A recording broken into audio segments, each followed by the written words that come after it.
Boo. Yeah, you already know what it is, man. What's up, beautiful people? How is it going? Um, yo, Ben has been. I just want you guys to know, in case you thought there was a chance that Ben is keeping his fish in a humane setting. Um, he's got them in. He's got two goldfish in like a 5 gallon that's halfway full. Okay, and it's pretty much incredible. Just like the echo. Steve, you ain't even respond to my text message yet. Why you in my chat? Holy, it'd be the ones closest to you, man. First to stab you in the back, talking shit on the stream, unbelievable. Uh, yeah, Ben has been on another level. I think he might be going through like severe depression, or maybe his parents are divorcing or something. I don't know. I hope they failed at parenting. But anyways, maybe they'll do better separately. Hygger, you guys already started coming in talking about different things in the chat. I seen Captain. What's up, Captain? Glad to see you back in the chat. Steve, Cam Jam, Easy Smeezy in here. Water Change Wednesday. I didn't know this guy existed anymore.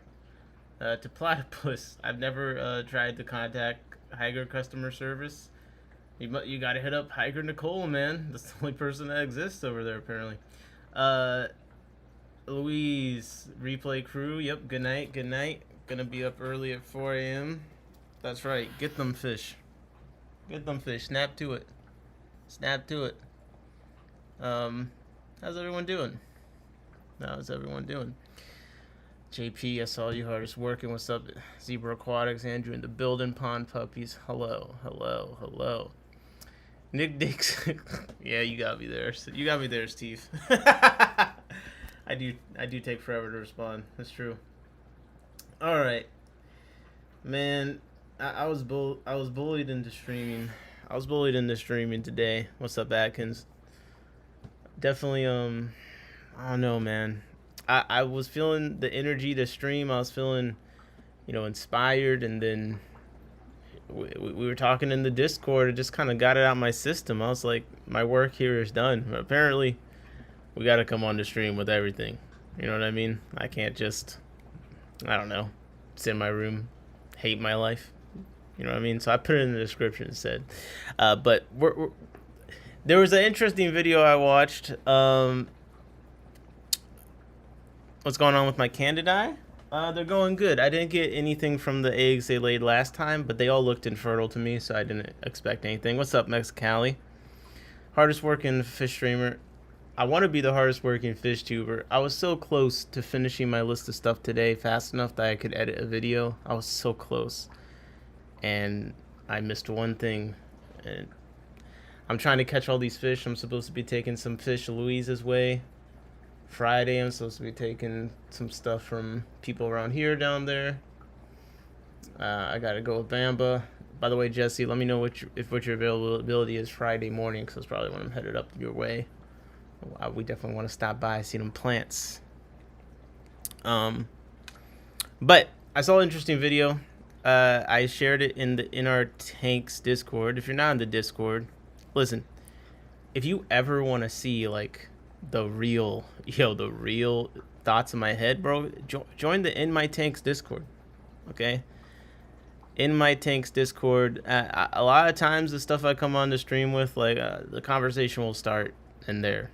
That's what it was today, because I shared a video that I'd seen talking about Hygger, and it got us down this whole rabbit hole of Hygger products and what we think of them as a company. They have too many products. Is it good that they have all these random products?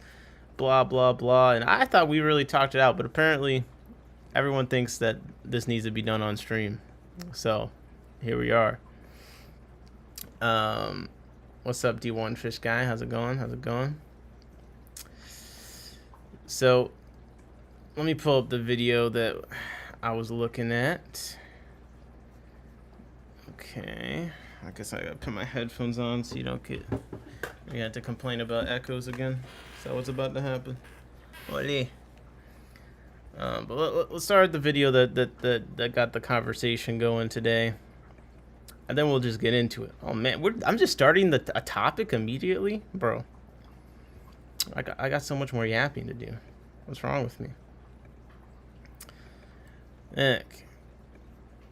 Screen capture. Alright.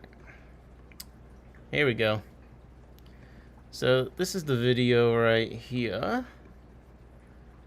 This is by Bentley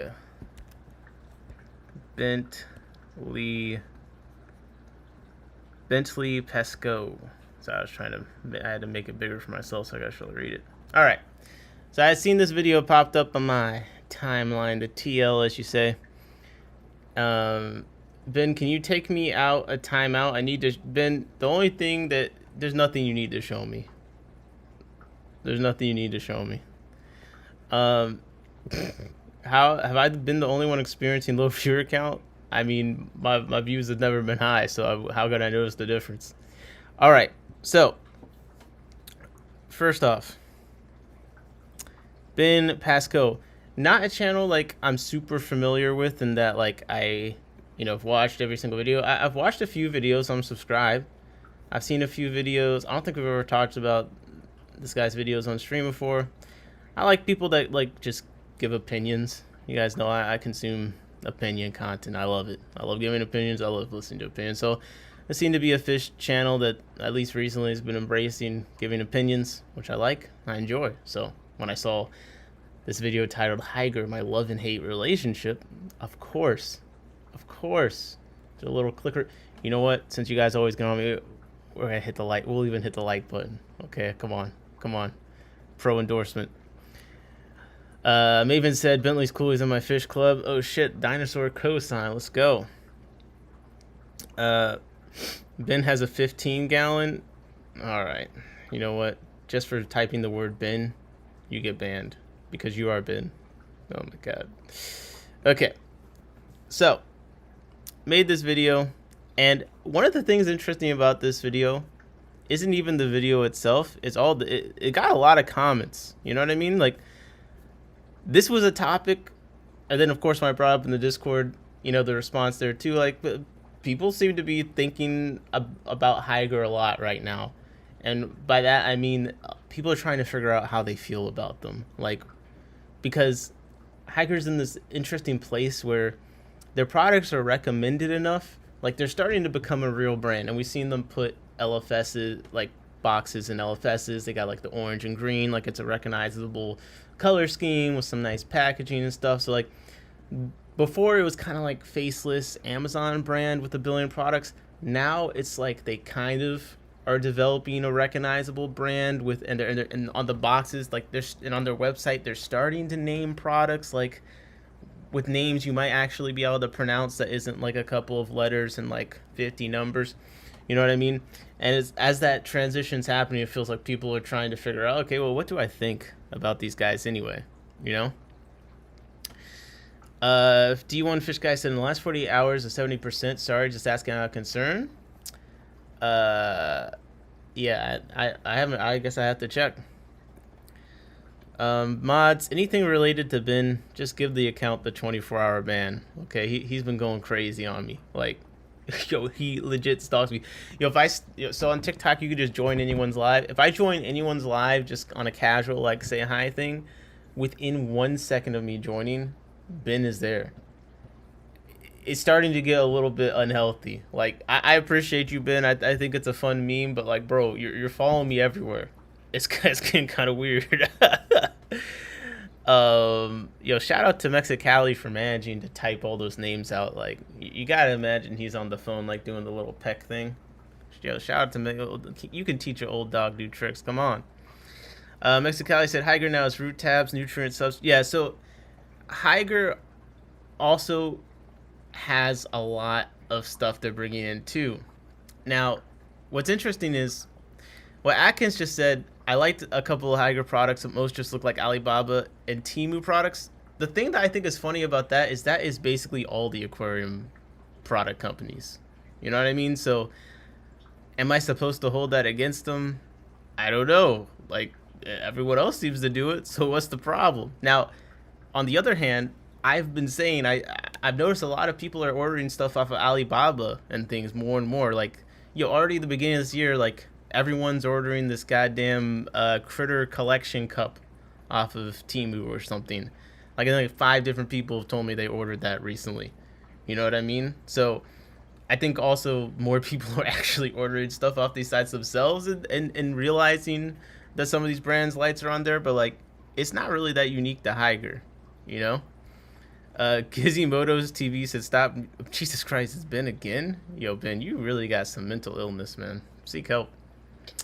Uh, the shop I'm at has a full line of Hygger stuff. Yep, and I went to Fisher Friends that has Hygger stuff. There's all sorts of stores that I'm going into, and I see that Hygger has things in person now. So that's what I'm saying. Like, they're becoming a real brand. If we go to their website, right? Like, they have a whole tab for CO2. Got a whole tab for CO2. We're getting sent this stainless steel. Oh, well, there's my disclaimer for you. Okay, I've been sent Hygger stuff, and there's 4 Hygger products on the way. Beyond that, there's no transaction. I am in live chat mode. But beyond that, there's no transaction. But just in case you think that a couple of free products is enough to bias me, there you go. You've been warned. But anyways, we're getting the steel diffuser because we're doing CO2 now. But that's kind of my point, is CO2, these high-tech tanks, the rimless tanks, like, it's kind of like more and more people are venturing into that, so it's interesting. They got their own Aquasol and stuff like that. Well, if you go to the lights, it's a lot different than them on Amazon on their site, right?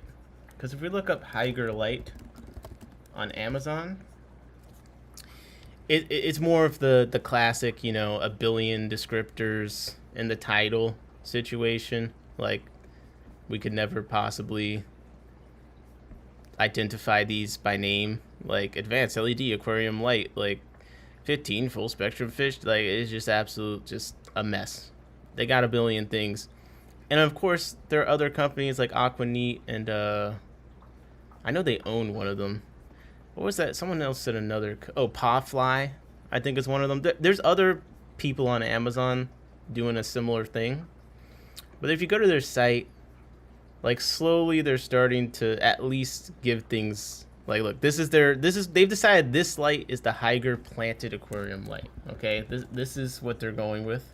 Okay, and if they stick with that, then that's something I could remember. Oh yeah, this is the Hygger planted aquarium light, because on Amazon it's the Hygger auto on off 40 to 55 inch LED aquarium light, extendable, dimmable, 7 colors, full spectrum light fixture for freshwater. You know what I mean?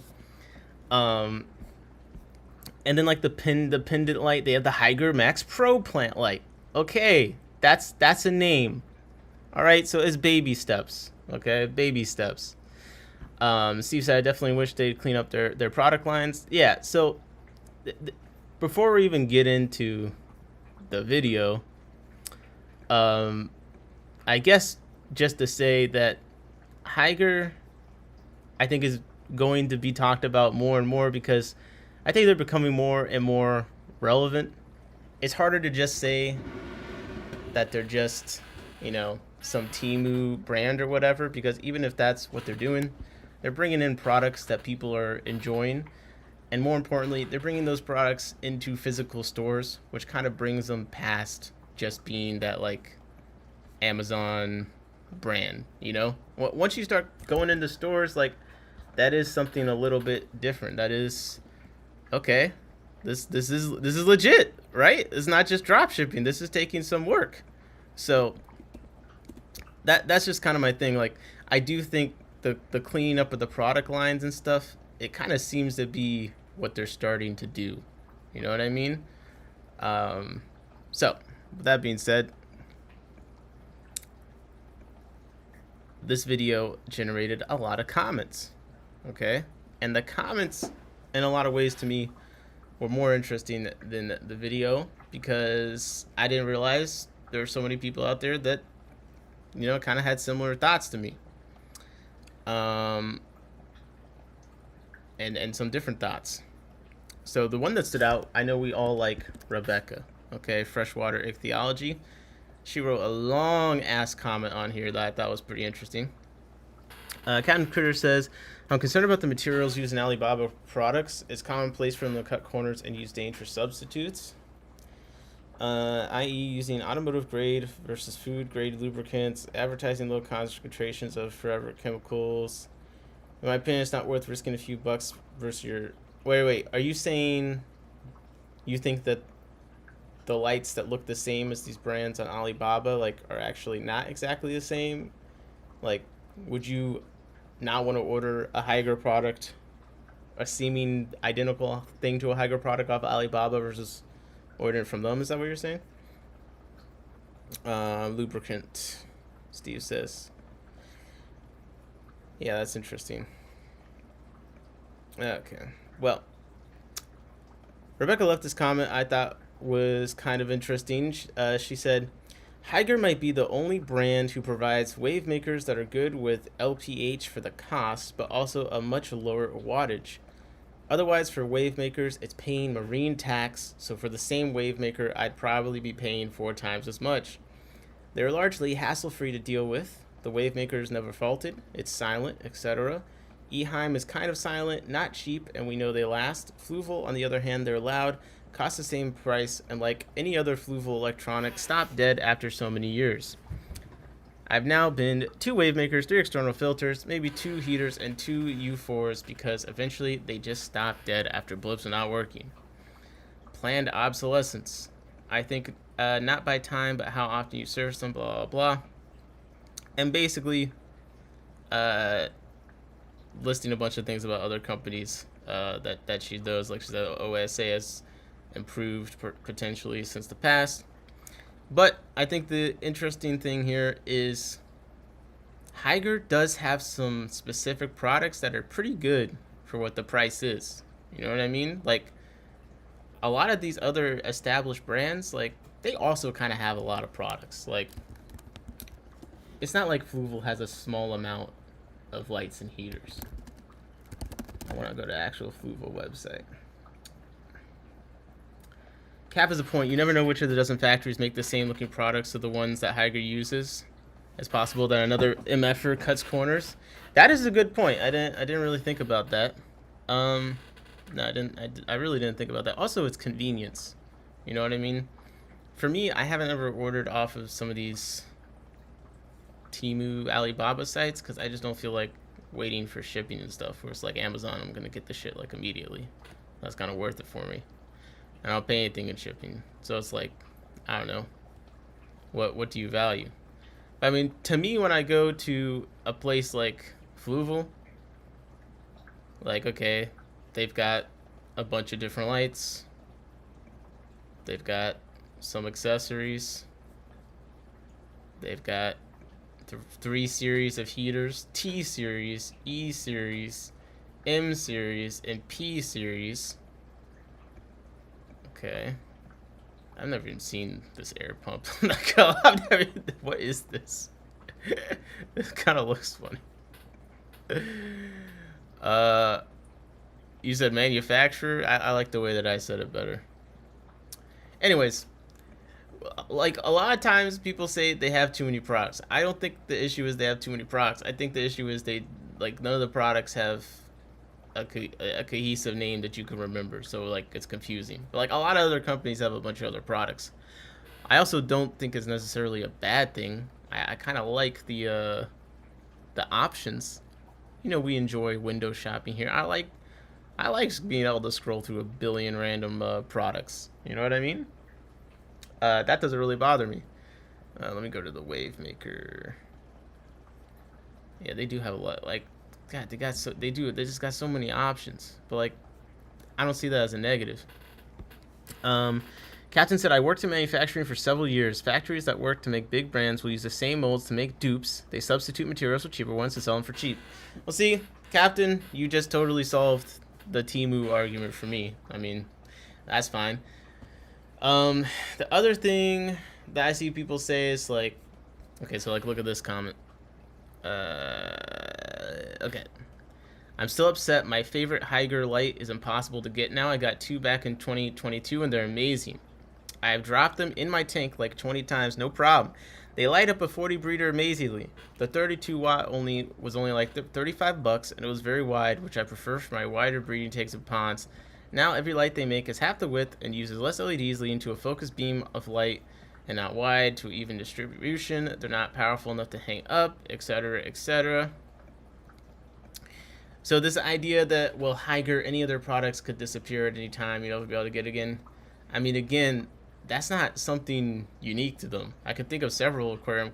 We were talking in the Discord a few weeks ago, like, about a bunch of fancy saltwater lights whose app became completely defunct, and all these lights just stopped being supported and were useless. I mean, companies get rid of products all the time, you know? It's unfortunate, but it's not unique to them. Funk said, I feel like the longer we're in the hobby, we realize we don't need to spend more for high-end names at high-end prices. Yeah, I mean, I think that because they've been seen and are seen as kind of like a budget brand, although increasingly I feel like they're like a budget brand that people seem to be pretty happy with the quality of for the most part. People think they're more prone to these other things than other companies are, but like I don't really see that to be the case. You know what I mean? Okay, so let me just play a couple of seconds of this video. You guys know I don't like playing videos, so I'm gonna be skipping around. Let me look at the transcript real quick. Let me go straight to a relevant part. Okay, he likes Hygger as a company. Okay.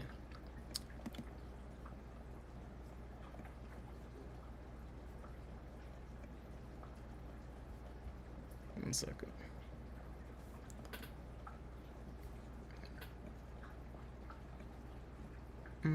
There we go. macOS capture, please. Yo, sorry about that. My thing just totally crashed. My thing crashed. I don't know why it crashed. That's kind of crazy. Alright, well, I'm back. Yo, it didn't want me to play the video, apparently. I was just trying to make it so you guys could hear me, but apparently that's a problem. And then we'll come back, you know.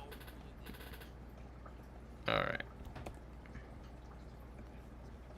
This is my wife built this Hygger keyword aquarium heater. Hygger double relay aquarium heater. Bundle, sail, and save. Well, you need multiple heaters. Hygger wire drawing aquarium heater. A lot of people do buy multiple years, but basically he's making the point they got a bunch of products. All right. I think the only problem with that is, yeah, they're pretty indistinct from each other, but besides that, okay, you know what I mean? And look, right here he says it. Get it? That's really frustrating. Plus, because all of them are so generically named, it can be easy to kind of go, I don't remember what light I got, but I really like it. And you're talking to one of your fish friends, and you're like, oh, you want to get a less expensive light? You don't want to buy like a crazy Fluval or whatever, you know, a Kessel, because they have kind of like a Kessel knockoff. Well, you can look at this one, but it gets kind of hard to remember exactly which one you bought if you don't have an easy order history or something like that, because they're all kind of generically named, and a lot of them look kind of similar. Some of them don't. So yeah, I think that's like the most legitimate thing, bro. Hygger, you gotta give your products some names, man. You gotta give the product some names. I think that would solve a lot of the issues. Like, truly, it is impossible for me to reference 80% of the Hygger lights that I have. The Hygger lights specifically, I think is like right next to me. This is a Hygger light, right here. I'm pretty sure. Yeah. Nope. No, wait. Actually, this is their other company, Aqua. Well, I don't know the name of that one either. Okay. I think that's a Hygger light that Bomba gave me. I don't know what that's called. You know what I mean? It's the Hygger light. It's one of the ones with the little controller things. You know? I think I got another one that are clip-on ones. Aquafun says, they sent me stuff I didn't want, so I didn't make a video, so they got mad at me. Yeah. The factory doesn't have to pay to make the molds or design the products. RIP. Oh, but they get to make them and do the dupe thing? Yeah. Okay. So yeah, I think the generic name thing, you know, is an issue. All right. Maybe they don't want to invest, and that's understandable. Now let's see let's go over here talking more. We got the manufacturer expert in the chat. Okay, so you tell me what you think.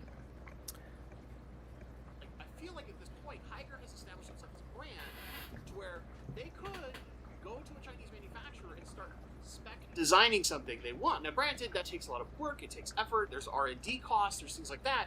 And maybe exactly which one you bought if you don't have an easy order. Anything might help you. So, like, is there any evidence that Hygger hasn't done this? That they haven't gone and, you know what I mean? Like, because if the companies can just sell these dupes from the molds or whatever, like, they still could have paid for the development and stuff, right? No? You. There's like 800 different heaters, but none of them are anything interesting. They're all generic. And that's one of the things that kind of kills me is that, like, I feel like at this point, Hygger has established themselves as a brand to where they could go to a Chinese manufacturer and start spec designing something they want. Now, granted, that takes a lot of work. It takes effort. There's R&D costs. There's things like that. And maybe they don't want to invest that. And that's... You know, I need to ask Hygger Nicole. I'm going to send Hygger Nicole a message. Like, have you guys done this? Because, like, I know you can find, like, the Hygger light with the LED on top, like, on all those sites and stuff. But, I don't know. That seems to be something pretty unique to them. I wouldn't be surprised if they paid for the development of that. That's understandable. That's a lot of effort. You can see, like, Corey from the Aquarium Co-op talk about some of the things that they've developed and what it cost them and how long it took them and all that kind of stuff. I can understand not wanting to deal with that. But that's one of my... I mean, I'm not saying they paid for... I'm not saying they paid for all the molds of the products, but I'm sure that they paid for some mold somewhere of some product. Like, it seems hard to believe that they didn't. I'll be busy for another 90 minutes if you're still on. It could chime in. Critter said some companies will use molds other brands will create, change one element or material, then rebrand it. I mean, that's what Aquarium Co-op did, right? No? That's one of my problems. And part of the reason why it's my problem it's is like what everyone I does. get contacted by a Hygger rep like every other month. They have for the last about... My capture is not working, bro. Restart capture. Thank you. That's understandable. That's a lot. 800 different heaters, but none of them are anything interesting. They're all generic. And that's one of the things that kind of kills me is that, like, I feel like at this point, Hygger has established themselves as a brand to where they could go to a Chinese manufacturer and start spec designing something they want. Now, granted, that takes a lot of work. It takes effort. There's R&D costs. There's things like that. And maybe they don't want to invest that. And that's understandable. That's a lot of effort. You can see, like, Corey from the Aquarium Co-op talk about some of the things that they've developed and what it cost them and how long it took them and all that kind of stuff. I can understand not wanting to do... Damn, how long they keep those products around? Wait, let me see. Aquarium Co-op heater, buy. Oh shit, it's only on eBay because it's... don't exist anymore? Damn, no longer being... okay. Aquarium Co-op light. Let me see. Buy. Oh. That don't exist anymore? I mean, come on. Deal with that. But that's one of my problems. And part of the reason why it's my problem is I get contacted by a Hygger rep like every other month. They have for the last about 3 years been repeatedly reaching out to me to see if I want to promote or do a review or do a collaboration is a really common tactic on X product. And every single time I've told them no. And the only time I was interested in a product, they were out of stock. They couldn't send me one. So they were like, oh, but would you like to try something else? And I'm like, nope, that is literally the only thing I care about. Okay. Yo. Take us out the group chat, man. You guys want to see my email with Hygger Nicole? Watch out. You want to? This is what pro shilling looks like. Okay. I'm gonna show you.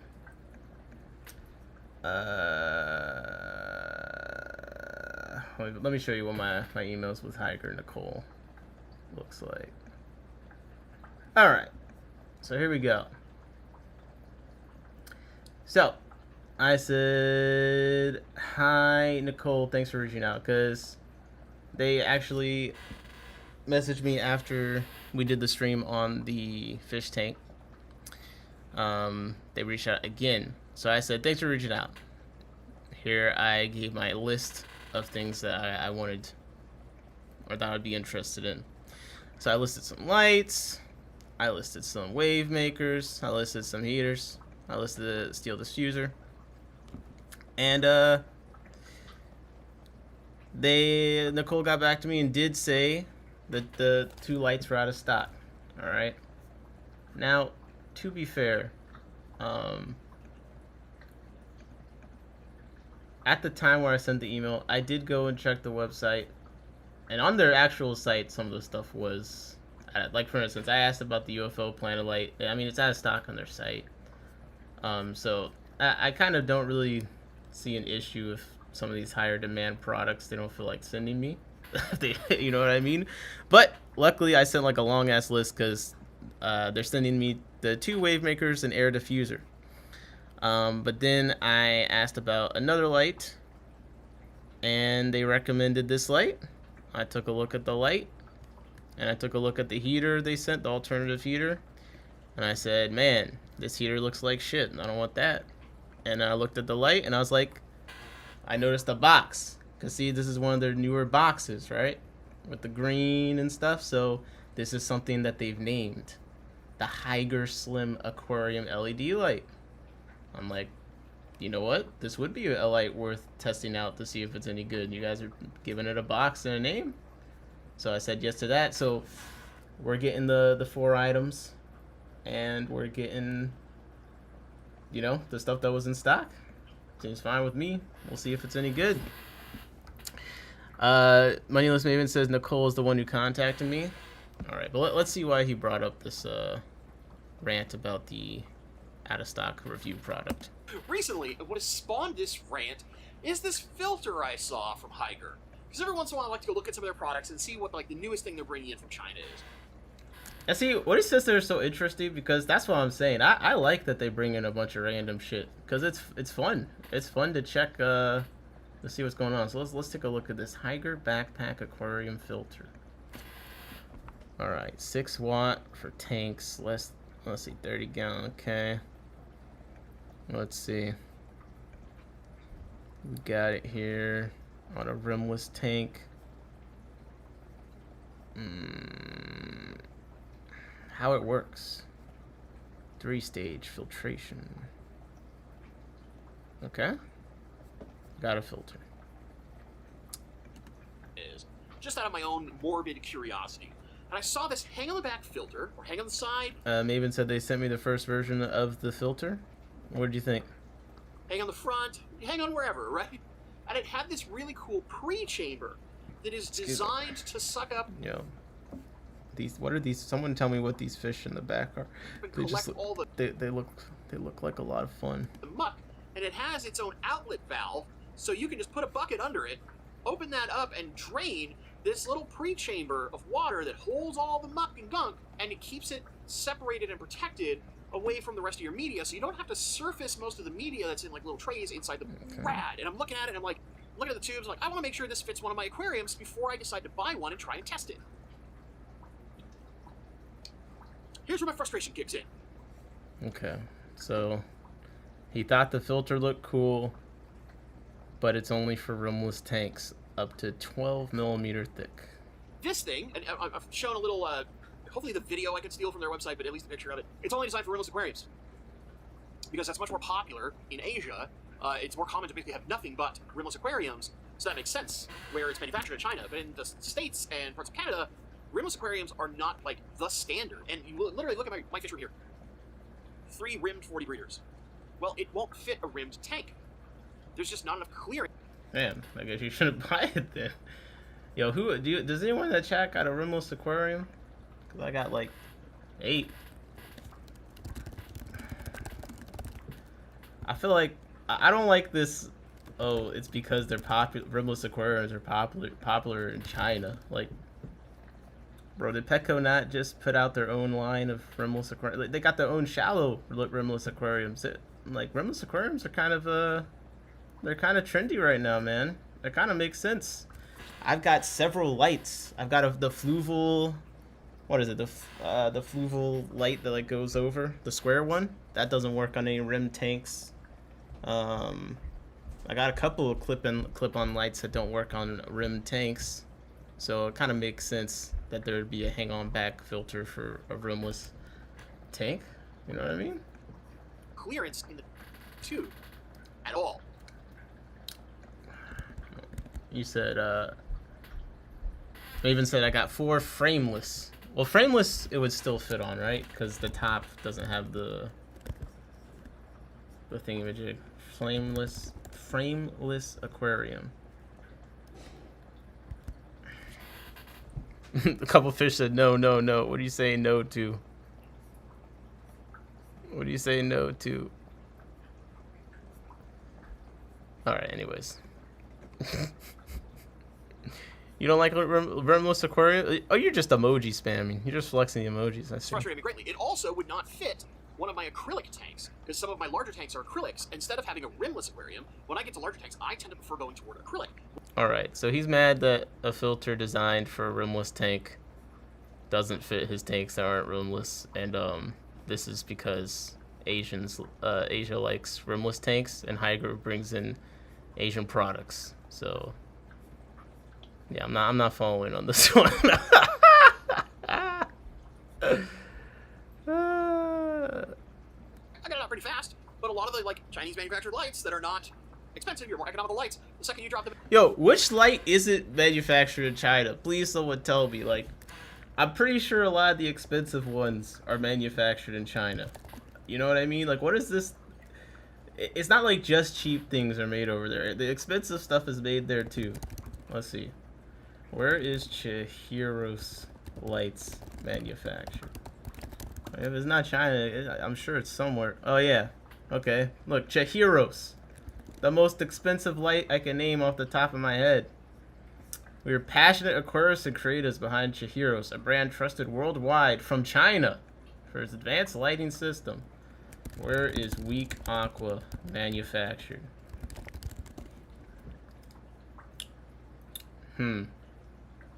Zhuhai Weak Aqua? Yeah.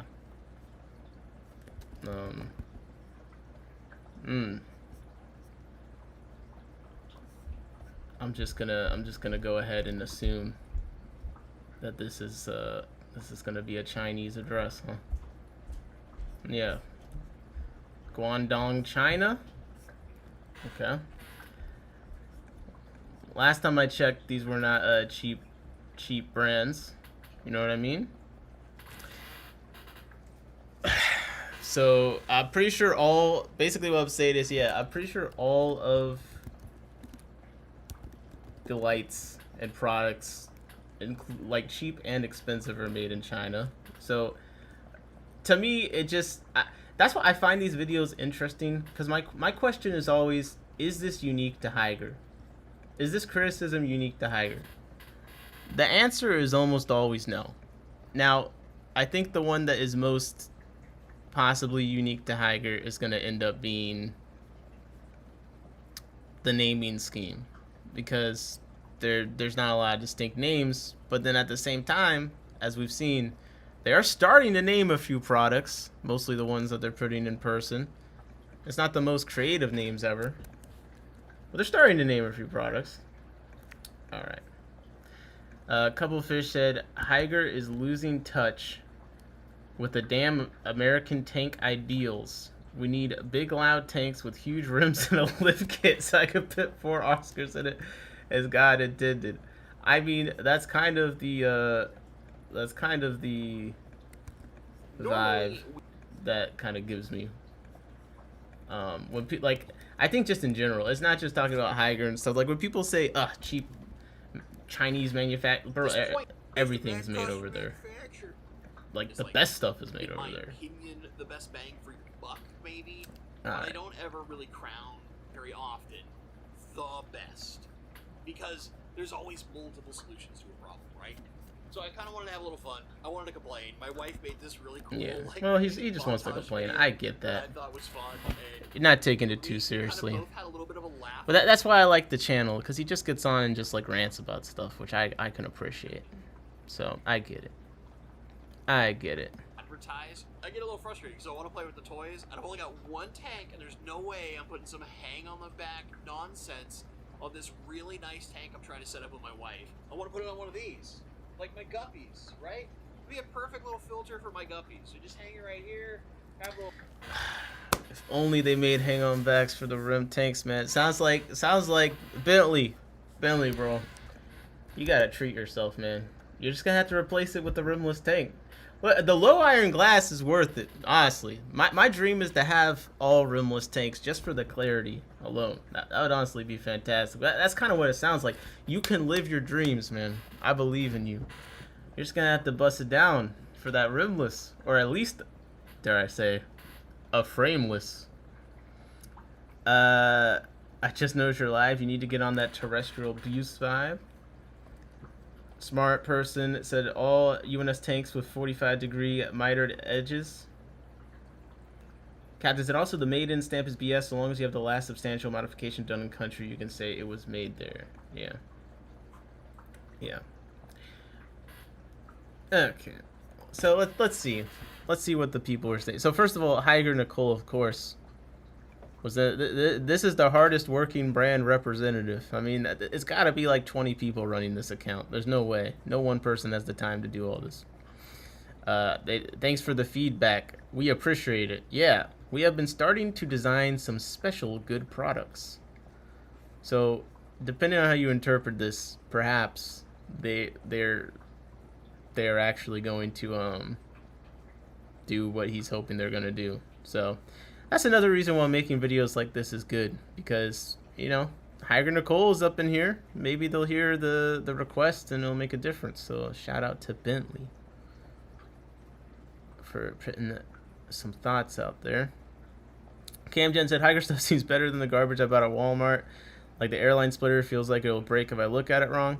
I mean, I feel like Hygger is the most well-known of the quote-unquote budget brands, you know what I mean? And I think now it's in a place where it's slowly approaching elevating from that position. Like, we'll have to see. Bob said Rebecca left a long-ass comment. Yep, we did read that comment a little bit. I thought it was good. And we're getting some of their wave makers. And she mentioned the low wattage for LPH, and that's exactly why I picked them. Because I don't want some 20-watt wave maker. What's going on? Savage Cichlids, what's up, man? JP Jeffrey said good mid stuff. Yeah. I mean, where do you go? What would you guys say is Hygger's direct competition, like direct comparison? Because what I think is interesting is people never compare him to like the Paw Fly or the Weak Aqua, like the things that are really similar priced to them. Like they'll bring up some like Fluval 3.0 or something that are like $200 for 20-inch light or whatever. And it's just like, I mean, they're not really in the same category. If Hygger gets too fancy, the price will go up. Well, I think that I kind of think they're gonna start making some more high-end stuff, man. They're going all this CO2. Captain Scooter said their heaters are chef. Oh my god, bro. We got the real. Someone get Captain a coupon code immediately. We got the real Hygger show in the chat right now. Their heaters are chef kiss, absolute perfection. All the other stuff is hit or miss. I do like their air pumps. For me, they have been reliable and quiet, but I know others haven't had the same experience myself. I had one Hygger air pump, and just like everything else, I could not tell you what the name of it was. This is not the UNS I was looking for. Oh my god. Oh my god. Yo, we gotta go shopping for Bentley, okay? Yo, we need our boy Bentley gotta get this freaking hang on back. Like what? He was that a 20 long he had there? Rimless 20 long. ADA. Come on. Come on, man. Actually, not too bad. 160? I know you be going to the auctions and stuff, man. You just gotta show out. Alright. 20 gallon. Oh, man. Now we're getting into the weird dimensions and stuff. Yeah, Buse plant. Yeah, this looked expensive. Yeah, I definitely would love to see a hang on back on this tank. Yo, looking at dresses. Well, it's the wrong UNS, man. What can I say?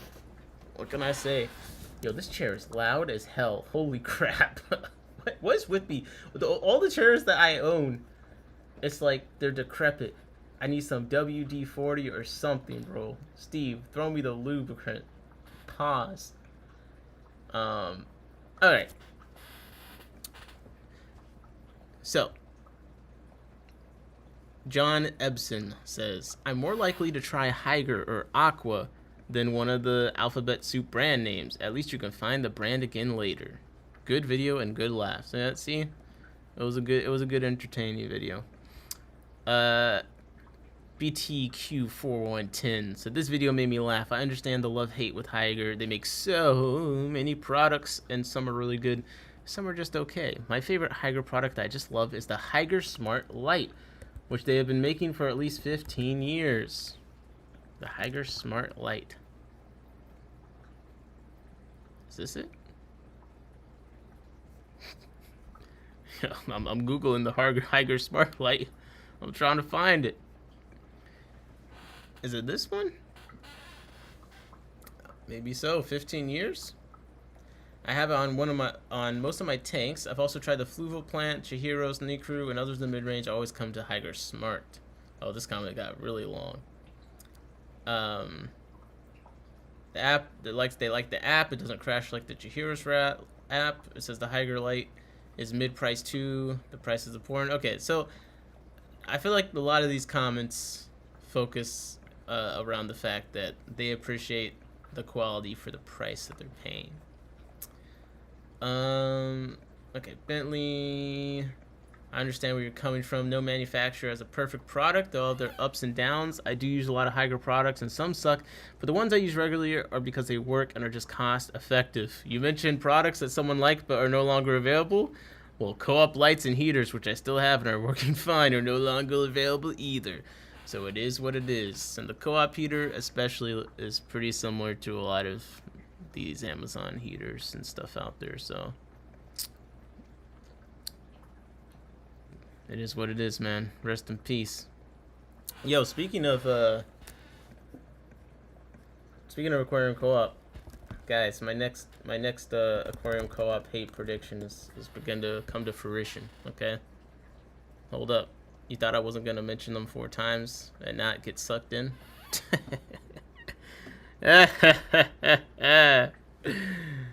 Yo, the live aquarium bacteria starter culture has been priced down. No, this ain't a sale. It's not a strike through the price. It is now $13.99, down from $19.99. Still almost double the price of the competition's similar product, but I'm gonna have to say this was. I told you this product was a fucking disaster. They've already decreased the price by 20%. What has it been, like a month or two? There's only 4 reviews. One of them's from someone named Corey, and the other one said this shit didn't work.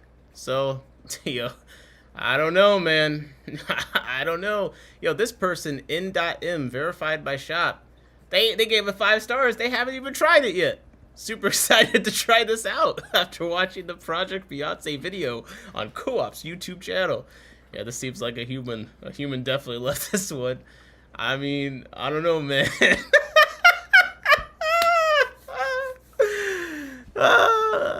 Boston Dick is a profit. Goldfish Churd Water is flopping. Listen, I don't think that you decrease the price from $20 to $14 if it's going well. That's all I'm gonna say, man.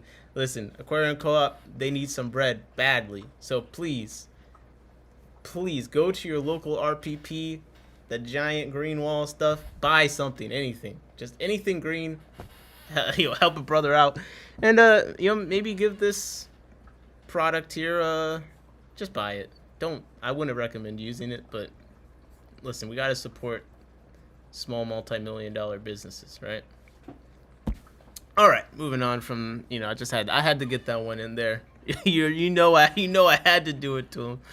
I look forward to seeing the reviews rolling in over the next few weeks. All right, so now that the new price is up, of course,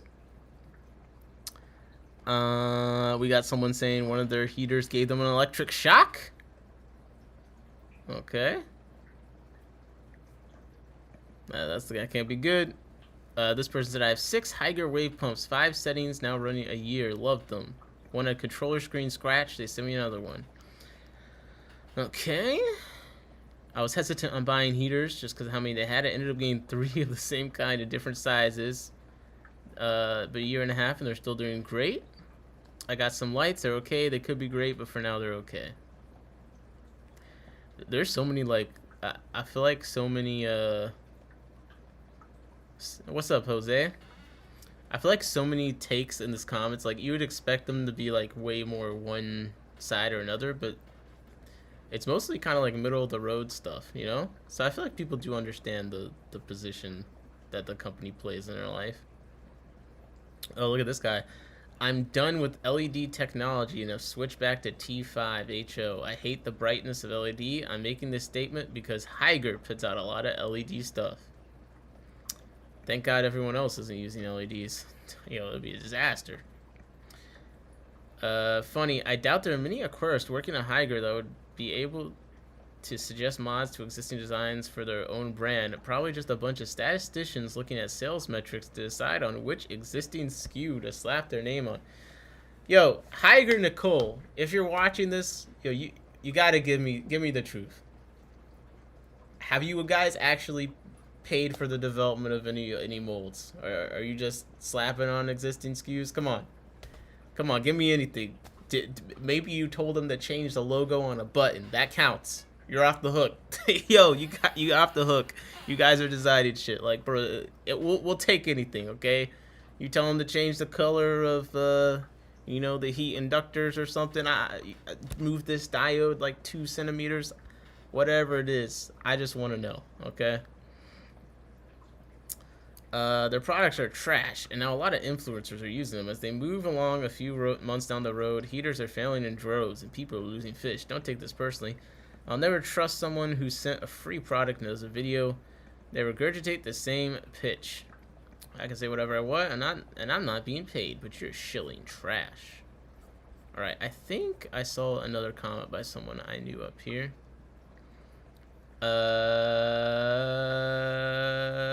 Jeff Kane. What's up, Jeff? That's what I saw. Hygger is my preferred heater if I'm in need. I did discover they stopped asking me to do products reviewed when I told them I only do live streams and it would be a live unboxing with live updates. Thanks for sharing that. Hey, well, actually, live unboxing kind of makes sense because I think, like, in their creator guidelines, like, they say, like, don't include the unboxing or whatever. But I mean, I told them that we'd be doing live streams with the stuff they sent, so I don't know. Okay. Was there someone else I had seen? What's up, Ani K? What's up, Ani K? How's it going? How's it going? Night Crew, same thing. Yo, I feel like a Night Crew is really falling off in my mind. But I feel like another thing is, like, again, Hygger has so many products of different, like, areas. Like, Night Crew, I only ever saw the lights. You know what I mean? But Hygger, I feel like, has like a billion. You know, someone's talking about not making wider lights. Now I'm just going to this random light. Like, this thing looks pretty fucking wide to me. Holy. So I don't know. There's a benefit to just having a billion options. Diet Black says the Kessel knockoff is good if it fits your needs. No, I had to file part of the rim off and use foam to fit on my tank because it's for rimless only.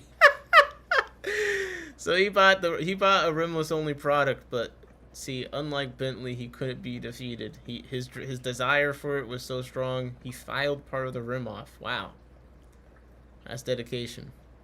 That's true dedication right there. Stephen P said, Nikru was my first Chinese white label light. So what was your best Chinese white label light? The Chihiros? Or the Weak Aqua? Okay. That is dedication. You know, people do de-rim the rim tanks on their own, apparently. It's not something I would attempt to do on a tank that I was going to keep water in, because I don't really trust my ability to do that. Bob said the downside of Hygger is figuring out which of the 5 almost identical lights is the one you want. I agree. That's what I'm saying. I think that I think that's what's interesting. Some of the things like the naming is something they seem to be actively working on, and you can tell the ones that they're starting to name because they have the boxes. So this is what I've seen and what you may see in your LFSs. So if you're trying to figure out what Hygger's like locked in on, go to the products on their website, find the ones that got the boxes, because these are what they're actually sending out. So on the website is the Hygger Planted Aquarium Light. On the box is the Hygger Aquarium Programmable LED Light. I mean, it's a little bit better than what's still below it, HG957. Although, again, this light has a pretty unique design, so I'm not gonna. This one I can just say the one with the LED on the top, because I haven't had a light that has something like this. Couple of fish said I de-rimmed tanks. My kitchen 5-gallon is de-rimmed. My first 20 longs were okay. Well, you're gonna have to walk me through doing that for all of my tanks. Then. Like, can I do that to all my tanks that are running? Can I de-rim them while while there's water in them? Stephen P said Chihiros Weak Aqua very close second. Okay. Yo, there's a Chihiros light listed in Pennsylvania, and like I'm going to Pennsylvania Friday, and like, wait, is it still up? I couldn't decide if it was a good enough deal where I wanted to sell it. I'm sorry, where I wanted to buy it.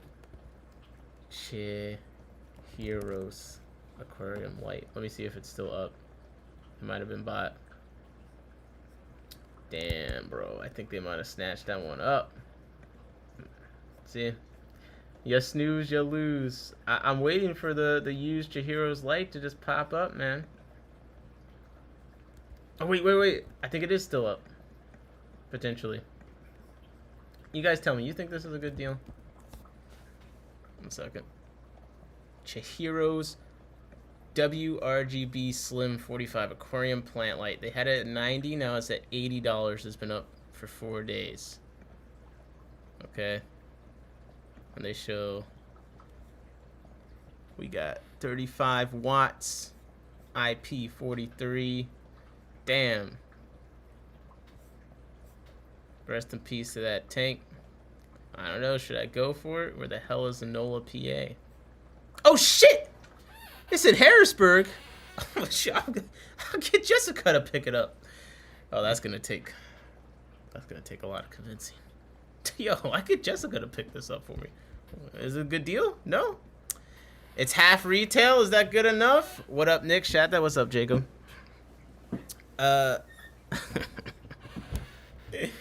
It's half retail? Is that enough? Running my ecosystem tank. Yeah, I'd get it. Alright. I'm a message if it's still available. Shit. Okay, let me see. Hey there. Is this light still available?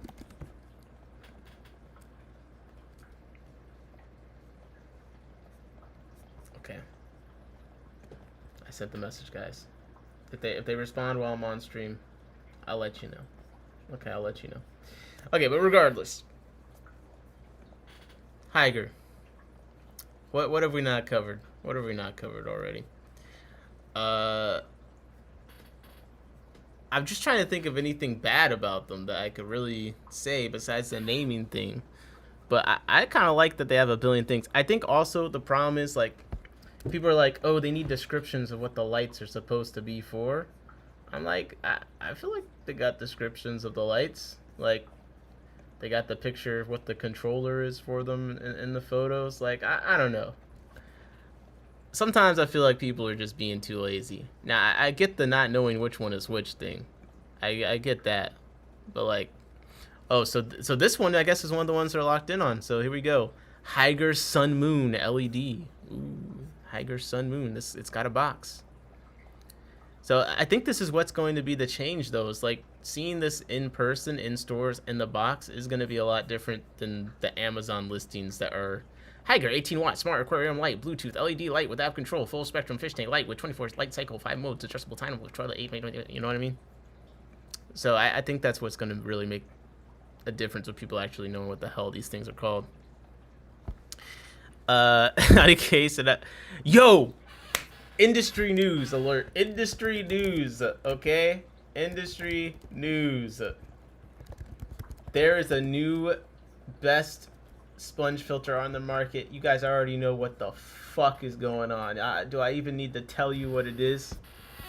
We got the Pinplax SpongeBob Aquarium Sponge Filter to go with the pineapple. It's got a fucking air collar built into this man's pants. Alright? Who knows where the hell that air is coming up through? Holy. Alright, but, you know, it's right there on the outside, all that, all nice and convenient. Oh my gosh, look at the surface area on that, bro. Look at that. And it's probably the tongue gives extra, you know, filtration capabilities. Paws, you know, probably capturing more detritus in that fucking yap hole. You know what I'm saying? And it looks like there's a little nub on top too, so you can still do that. And it comes with a little, oh look at that, a little spout. A little spout. And look at that. They're here to tell you to power your filter, air pump required. And they recommend the AirTech air pump, which looks like fucking garbage. Let's see, AT2K1, AT. See, no, oh, we're talking about Hygger, their names. Okay, we need to start looking at some aquarium products. I have a feeling we're gonna find that all of them are named like absolute dog shit. Okay, we got, oh, Kin's Fish is selling it. Yeah, anything Pinplax. I'm sorry, I used the box filters. That shit was fucking atrociously constructed. But hey, man, listen. Yeah, well, maybe it's super repairable. You know, you can see the diaphragm. You know, maybe this is actually great. You know, I mean, the ratings are not good on Chewy, at least. I think it's gonna be hard to get good air pump ratings because people just have to accept that they make noise. You know what I mean? On a case that I have a Wondrium Moonbeam light. I love it. If Hygger has a cheaper Moonbeam one, I'd get that from another tank. Okay. How you're supposed to message them? Hello, dear friend. I'm moving. I need you to pay you an escrow. I'll pay double. Please ship to shady address. No. How long has it taken to make this? Also, it's pretty cute. Yeah, it's surprising it's taken this long. Although, I gotta say, it actually looks practical. So the funny thing about this air pump, this sponge filter, like, it looks better than a lot of actual sponge filters. Like, this collar thing looks like it's probably functional, you know? Like, I don't think they're going to be releasing, like, a replacement air collar for it in, like, you know, a year. It's got a nice square shape. I like the square shape. You know, it's got a lift from the ground with the feet. It's got a little uplift tube. I mean, bro, it's actually kind of like a good... It looks like it's a functional sponge filter. I guess I'm gonna have to buy it. You know, I'm gonna have to buy it. They did kind of go lazy as hell with these pants, though. Like, really? Like, where's the belt? You didn't even give him like the Louis V belt buckle or just anything. You know what I mean? It just looks like his pants are made out of, you know, some cardboard. But what is it? Corrugulated? You know what I'm saying? He's gonna get nasty. You can't see his cute face. I don't know. Have you checked aquarium products on Temu before? Okay, should we just do a Temu stream? Is that where this is going? Let's go on Temu. I want one, but he'll have green hair. I have a white sponge filter that looks nasty. Yellow won't be better. Guys, you're so negative, bro. What could possibly go wrong with the SpongeBob? Look, it's got 2 reviews already that are 5 stars. Okay, this is about what I expect from someone rating a SpongeBob filter. You're just gonna have to read it. I can't read this out loud. I don't even know. I'm concerned. Okay, let's go on Temu, man. Temu. All right, you guys tell me the search query. All right, you guys tell me the search query. I'll start it off. Okay, I'm gonna say aquarium sponge filter. All right, I'm gonna tell you on a scale of 1 to 10 how ass I think this looks. Okay, 10 is cheeks. All right, and 1 is maybe we'll use it. Okay, 10 is just cheeks. Okay, aquarium corner sponge filter, half off, $6.44. Free shipping. What? This shit got free shipping? Hold up. Wait, how long is it gonna take? February 4th? 22nd of February. I guess it's not the worst.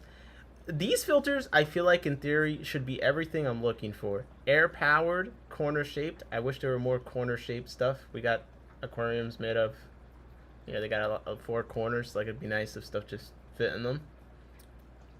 But I just know that this is probably going to be awful somehow. It's even got, look, it directs the water. Oh my god, what a concept.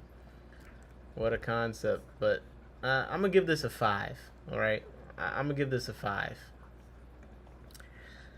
There's SpongeBob haters back in the olden days. I remember watching the first episode. Oh, wow. I'm not a Temu streamer. I'm still a luxury streamer. Where's a couple of fish? Help. Tell them.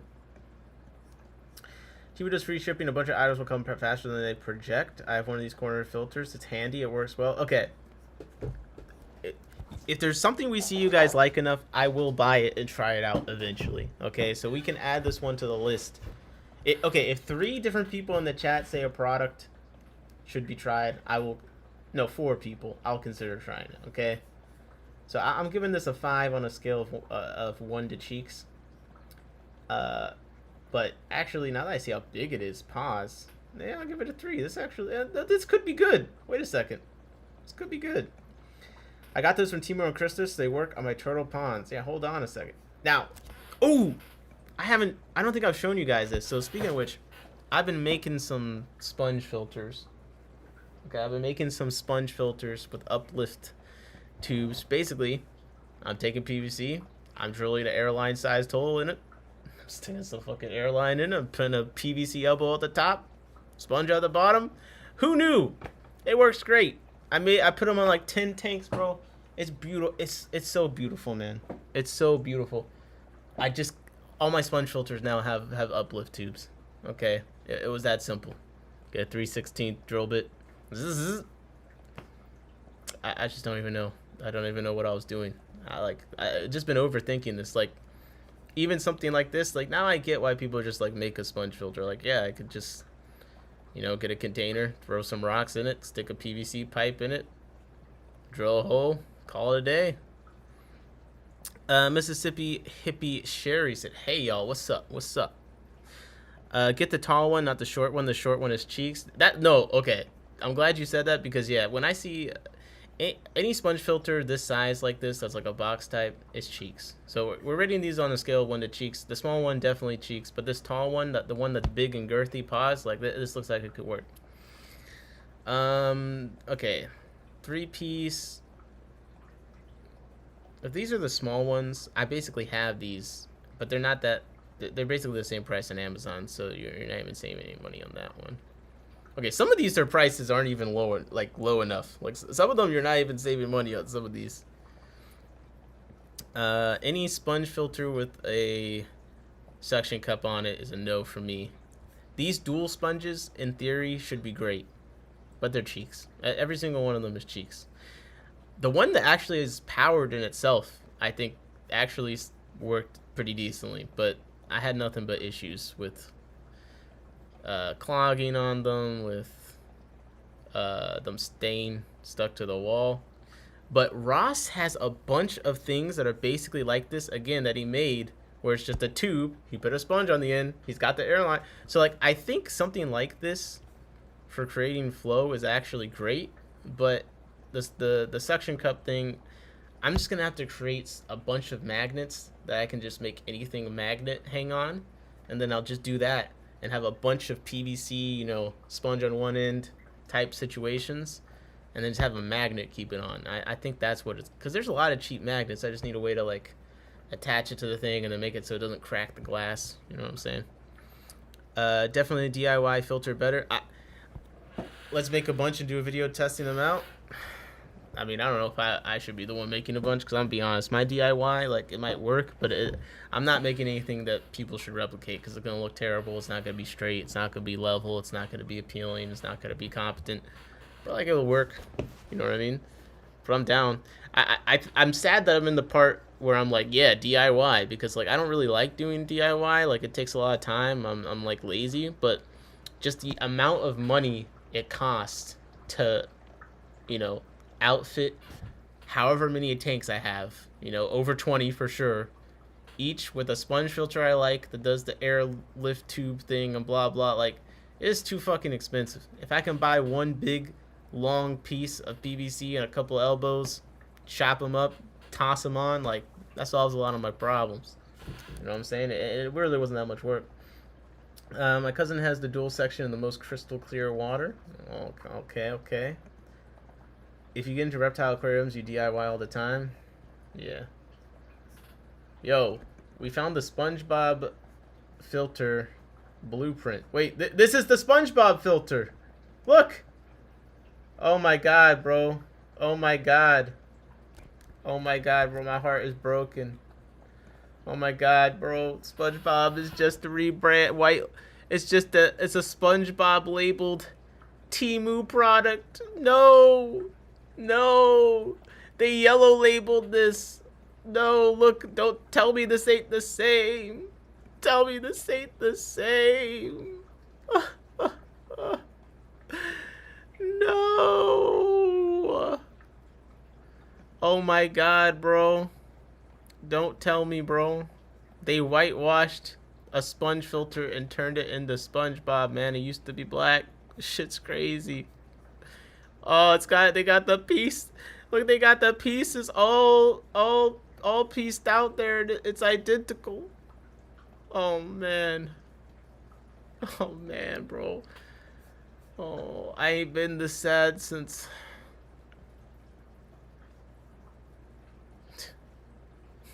right before I started the stream. That's crazy. Okay. Okay. Well, this is $5, but it used to be 20 in another fucking universe, and the SpongeBob one is $12. I mean, you're paying for the coloring, and you know the pants are probably designer, so you know I don't even think that they're upcharging this too much. Honestly, I probably go with the branded version. You know what I'm saying? Like, it's in the pants. It's got to be in the pants. It's always been in the pants. What are we saying anymore? Okay, let's see what else we got. Wait, you guys tell me what else I should look up on Temu, because I'm going to go through the sponge filters, but I want to see what else. Who comes from a plagiarism under the sea? I'm always jealous she has this perfect water and colored gravel and a pineapple plant. I got her thriving. Sponge for SpongeBob is solid. Temu one is rigid. Stop. The damage has already been done, smart person. Something's going on here.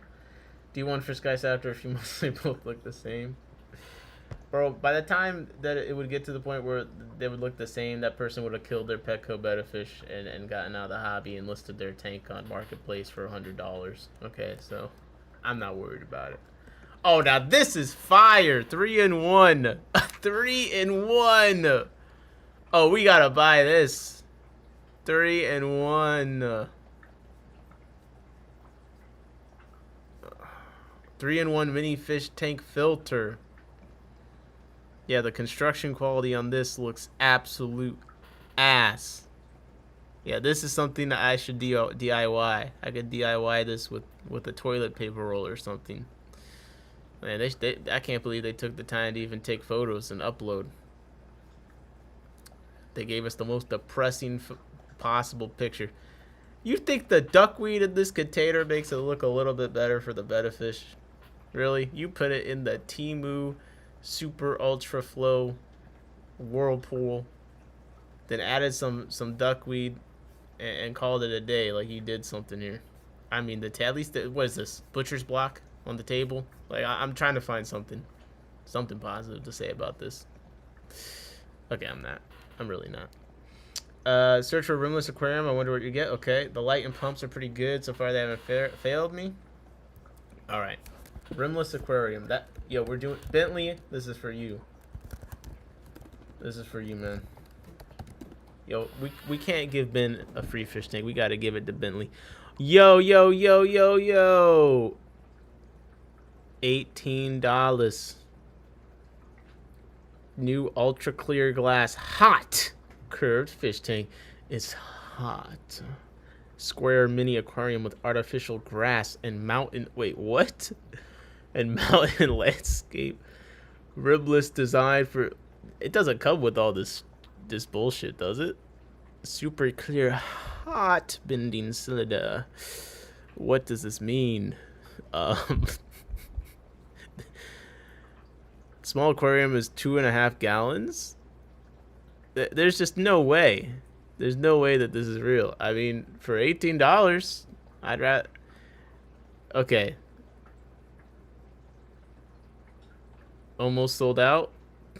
Yo, I'm gonna have to buy that. Okay, we'll make a list of things we might actually buy by the end of the stream. Okay, I'll leave this tab open, just because I'm fascinated. I mean, it's just so goddamn hot. It's just so fucking hot. A hot, curved. They said the tank is hot and curvy. Yo, what in the fish freak is going on?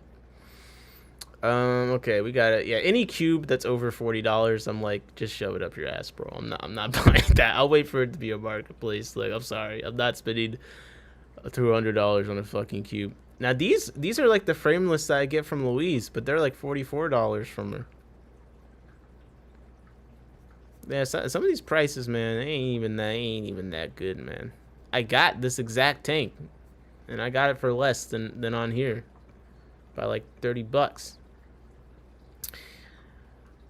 Man, yeah, this is let's go. We finally did it, bro. We finally did it, man. I didn't even know what I was gonna do with myself this stream, but I have found the promised land, the land of fucking milk and honey, bro. Finally, people that know the kind of aquariums I want to keep. Okay, look at these, bro. These AI cardinals look healthy as fuck in this fishbowl. No one's gonna tell me shit. Okay. Oh, look at these goldfish. Man, they're reading the paper with her, bro.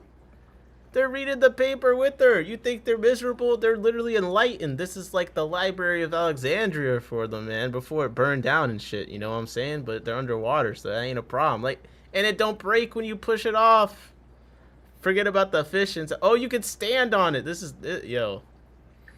Once people start trying to sell aquarium products by like standing on them or perhaps running them over cars, like, you know shit's getting desperate, okay?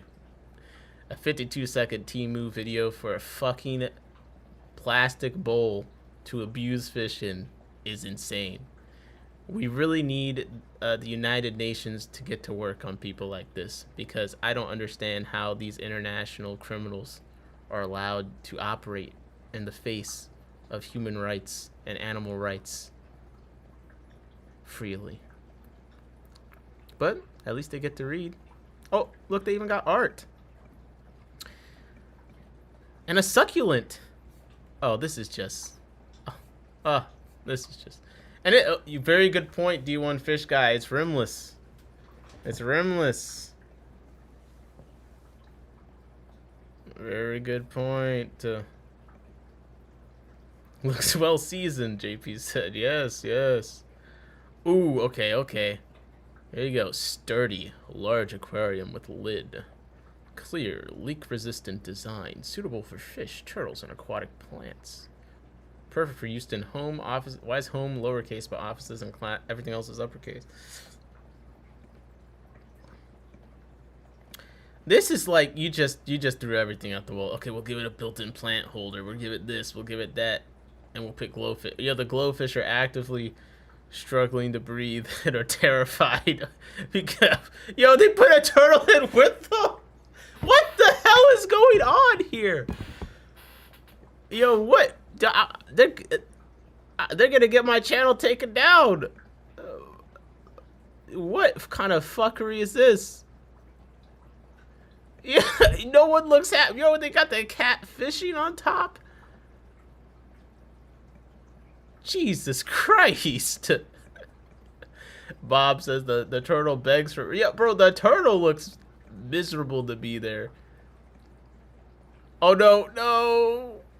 Yo, what? Look at this fish at the end, dog. Bro.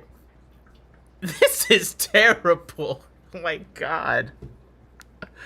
Oh my god, bro. These people make father fish look like a competent fish keeper, man. Like, damn, bro. Maybe I was too hard on Lou. Like, these terrorists are out here. It's crazy. Okay. Let's get. We gotta get out the rimless fish tanks, man. This is getting depressing. And there's so much. There's so much AI. How are you supposed to believe any of this shit? And this is a $25 rectangular super clear glass with curved edges desktop fish tank with serene. I just don't believe this mountainscape shit. There's no way that it comes with all this stuff. Okay, so it's got a 7-inch, it's got a middle, and it's got big. Okay. I've seen some good sump style filters on there for peanuts. See, I'm just not jonesing for some filters. That's the problem. You guys can talk about the filters, but I've suffered enough. Captain said Nick is on his way to becoming an old fish man who breeds killifish and rainbow fish. Pro DIY/sponge filter. I don't know. Does being into rainbow fish mean I have to care about like what's the dude's name with the rainbow fish they always say? I don't know why I'm fucking blanking, but at least with killifish, there's no one's name I gotta memorize to be legit. You know what I'm saying? Flash's fish tank says some of it's legit, others AI slop. I mean, all of it's 100% powered by fish abuse. I'm gonna tell you. Like, I'm gonna click on a random one. Okay. Okay, let's see what fish abuse is here. What is this? 10 fish in a 7-inch long aquarium. 5-inch wide, 5-inch high. Oh, they're crushing the bed up between the glass now. Here's the AI again. Yeah, it's not going. This is Took e-commerce. Maybe it's a derivative of Tookus, as in this is cheeks. All right, Gary Lang. That's what. There. Thank you. I don't know why I couldn't remember that. Okay, lights. Let's go. This is what we care about. Aquarium lights is like the one product of aquarium things you can just buy forever and ever and just keep switching out easily. Cause like filters is kind of a hassle. Like, oh no, it's not cycle. No, it's not that. Nah, gotta take it out the water. But the aquarium light, you just take it off, put the new one on, throw the old one on the other tank where it was operating on like a flashlight that's powered by USBs or something just totally shitty. Like if you have a lot of tanks, there's probably a tank that's got a light on it that's just so fucking horrendous. It's got no business being above an aquarium. You know what I mean? So you get a new light. Now that suddenly you have a really fancy light for the shitty light tank. Okay, and now your main tank is looking good. Everyone's happy. Okay. Now the lights are looking much more promising. Ooh, I've seen this one being advertised on TikTok, okay? Now, I've been saying I think that there should be more lighting focus as far as dramatic lighting effects and aquascaping and stuff. And a light where you can change the focus, the focal on it, is kind of nice. So this for $3? Yeah. I would do that. I'd buy like 5 of them. You know what I'm saying? Just for you can make cool little effects. I would do it just to see. This light I do feel like I've seen in person. Does it give us the specs? Like watts and stuff? Damn, bro.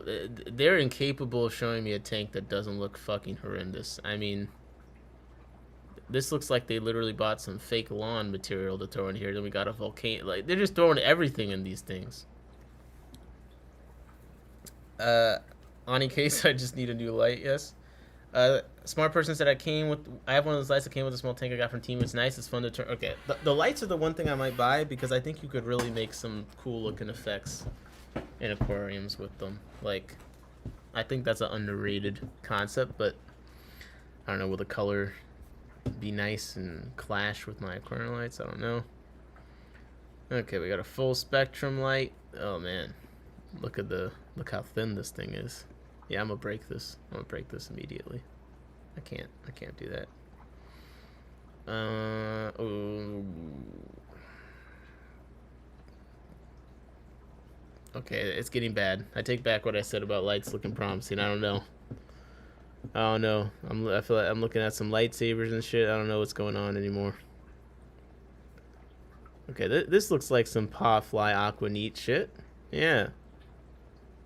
Yo, can you believe the audacity? Why choose ours? They're comparing themselves against other brands like they ain't selling the same shit. Holy. Holy. Good for brine shrimp? Ah. You know what? Because I have been thinking about fry. You know, a lot of fry and stuff go towards light. I want to make like a fry trap. That's on my list. So, no, I think we do need some of these little... Because I'll have it come on at night. And go on one particular point, and then that'll be where the fry get caught. Okay. Yo, we're cooking.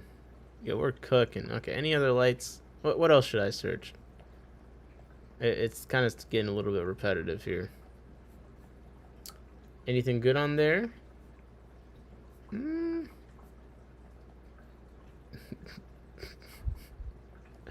Yo, why'd they sell a Brita filter as a fucking aquarium, dog? Yo, someone get this Brita filter off this desk. This is crazy. They got the two bettas. They literally had the bettas about to fight to the death on the marketing. They're live fish on Temu? Honey so what the fuck? Oh, but it comes in black.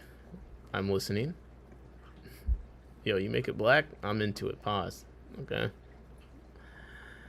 You won't meet a single fish streamer more pro-black than me. I'm about to pack away all my clothes and wear all black. I like black so much. So honestly, like, let's get into the fish abuse. Just make the tank black, so I can't see what's happening inside. You said the size of the guy's hand? Come on, bro. What do you mean? This is plenty of space. In the wild, they live in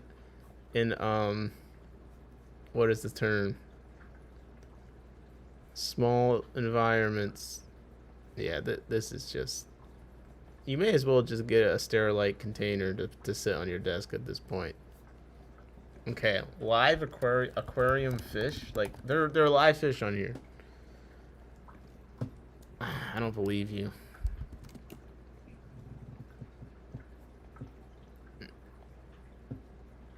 Okay, here we go. $26. Toledo goldfish, live shabunkin and comet goldfish combo. Live fish with a variety of colors and patterns, perfect for ponds, tanks, and aquariums. Well, how many am I getting? Are they gonna tell me? Wait, 12 count total? It was in the title, I can't read. Yeah, I'm probably gonna have to pass on this once-in-a-lifetime opportunity. Don't tell me that the wholesalers have gotten this desperate. They're selling. They're like, listen, we're tired of looking for some licensed businesses. We gotta throw this shit on Temu. We got yo-yo loaches. How many loaches? Allergen information contains hen's eggs. Shreddy? What?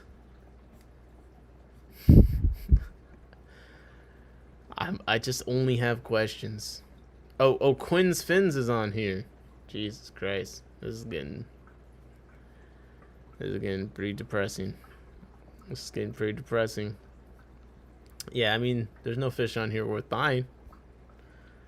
I saw platies on... Yeah, I'm just seeing, like, live bears and basically...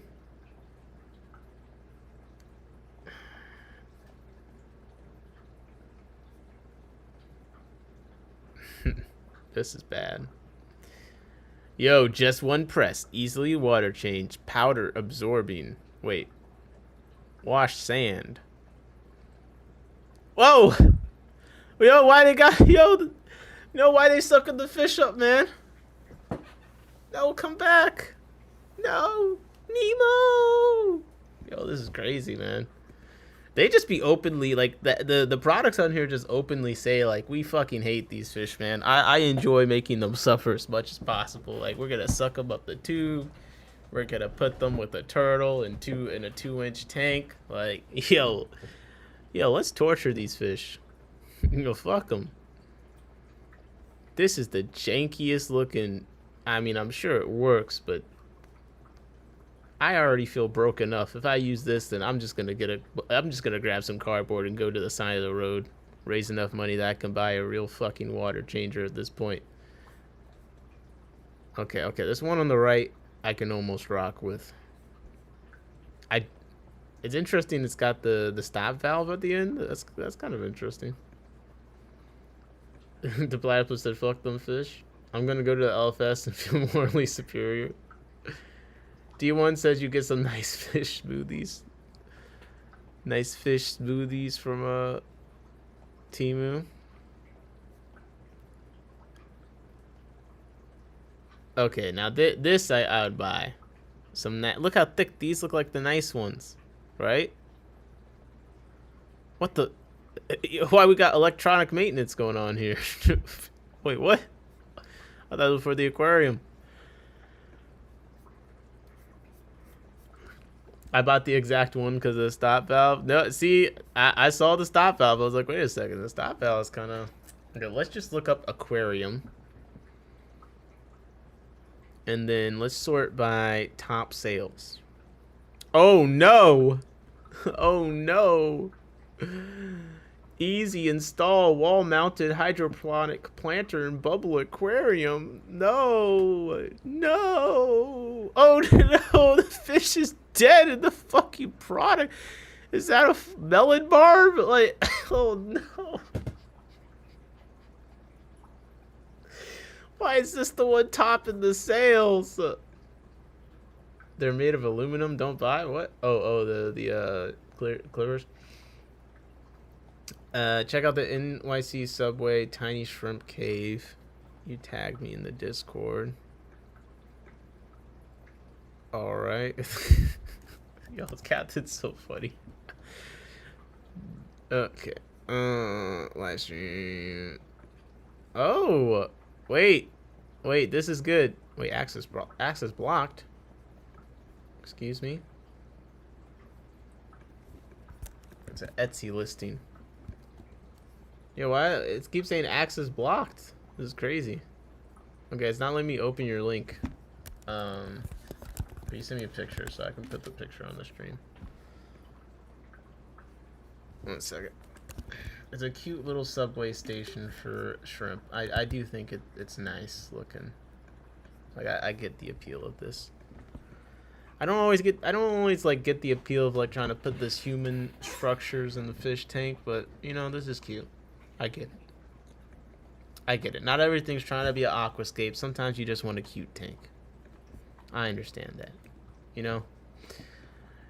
Like, I should probably get a tank like this. Like, you need some bitch. You need a tank for the hose, man. They're gonna love this shit. You'll get the shrimp station. I'll put a little cottage in there. You know what I mean? Make it feel homey. You're right. You're right, man. We gotta work on this.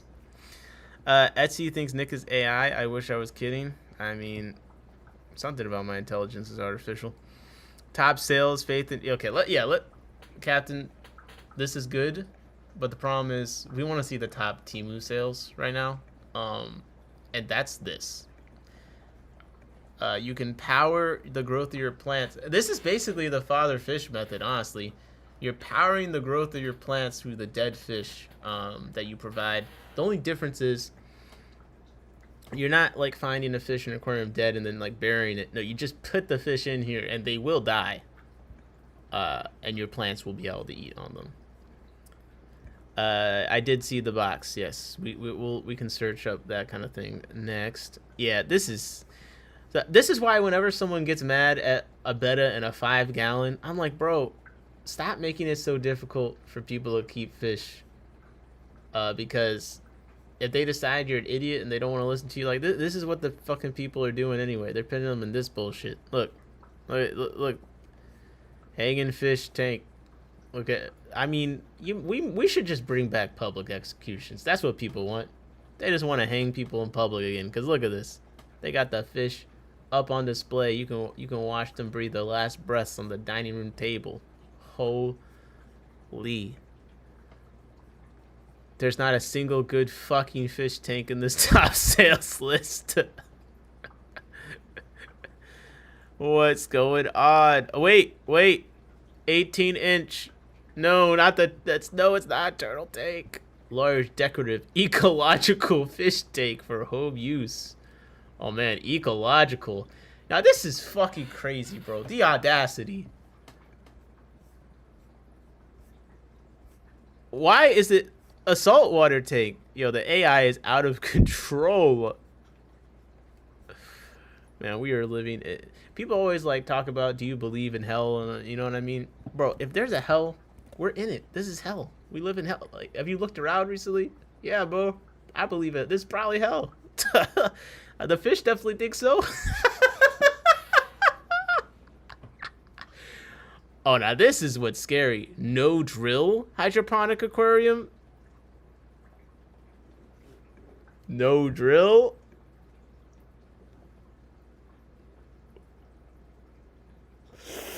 Man, how could this go wrong, man? Someone gonna try and hang this on their dusty ass wall and that shit's gonna fall straight off. This is bad, bro. You guys buying stuff off here? This is bad. This is real bad. I still like what Captain said about the manufacturers too. That's a good point. But I said it's either that or it's living in a cup at the, I agree. It's either that or living in a cup at the store. Yeah, that's what I'm saying, bro. Let them keep them in the bettas in the 5 gallons. Anike said, "Yep, Earth hell is Earth." Yeah. Just use Temu command strips to hold it up, but then will be watertight. Now, the only thing I appreciate about these walls, as they've emphasized earlier, they are curved. Which, you know, we gotta love. The aquarium's gotta be curved, man, and hot. Hot and curvy aquarium. Jesus. Oh, this used to be $127? Bro, just shut the fuck up. Just at least make it $50 and off to $18. No one's believing that was $125. Finally, a HD fish tank. High definition, transparent, acrylic square, tabletop, small pet breeding box, a square, transparent mini aquarium, a small box for cultivating aquatic seaweed. Damn, the seaweed made the cut on this? This really is 2026. Oh my god, bro. Yo, aquaculture represent. Let's get it. Let's get it. A desktop aquarium for small shrimp, turtles, and goldfish. All right, we get the. What else are we looking up here? This is just. Okay, what is it? Autocorrect. Aquarium decor clearance stuff. Aquarium items. Aquarium decoration items large. Aquarium filtration. Aquarium UV. Plants for aquarium fish. Gravel for aquarium. Aquarium unique. Okay, unique. So like, I need a novel way to torture my fish to death. Honestly, I'm with you. I've been trying to keep my fish alive and just being so incompetent that I slaughter them, but maybe I should just skip all the extra steps and just go straight to, you know, harming their health directly. Let's look at decor clearance stuff. Found some quarries on there too. Some fish. All right. Let's sort by top sales. Aquarium decor clearance stuff. We got 1,000 pieces. Luminous resin sand. Okay. Luminous stones resin. Artificial moss. Artificial plants. Artificial coral. Fake floating fish. Okay, I like that. Yeah, put the fake fish in the tiny aquarium. There we go. Alright, so the top sales is all a bunch of, like, this is probably people buying stuff, like, for their kids' fish tank. Let's be real. Okay, I'm going to sort by relevance. So this is going to be every single thing that I see on TikTok is already what I'm seeing. So we got some shitty 3D printed stuff. This is, like, the thing, man. The tunnel for the fish. Oh, look at the fish. They're underground. I don't know how I feel about it, honestly. I think it could be cool. You decor it up, make it look rocky and shit, but this is not it. This don't look like a tunnel. This looks like mental illness. Okay, you're desperately grasping for something to make your fish tank look interesting, or at least to give you something to look at to distract you from the fact that the fish are in the corner slowly choking to death on your bad decisions. Holy. That moss looks dangerous, yeah. Oh, wait, you saw the purse tank? I saw someone use the purse tank for the betta they got for white elephant, and they took it out. Purse tank. Jesus Christ. Purse aquarium tank.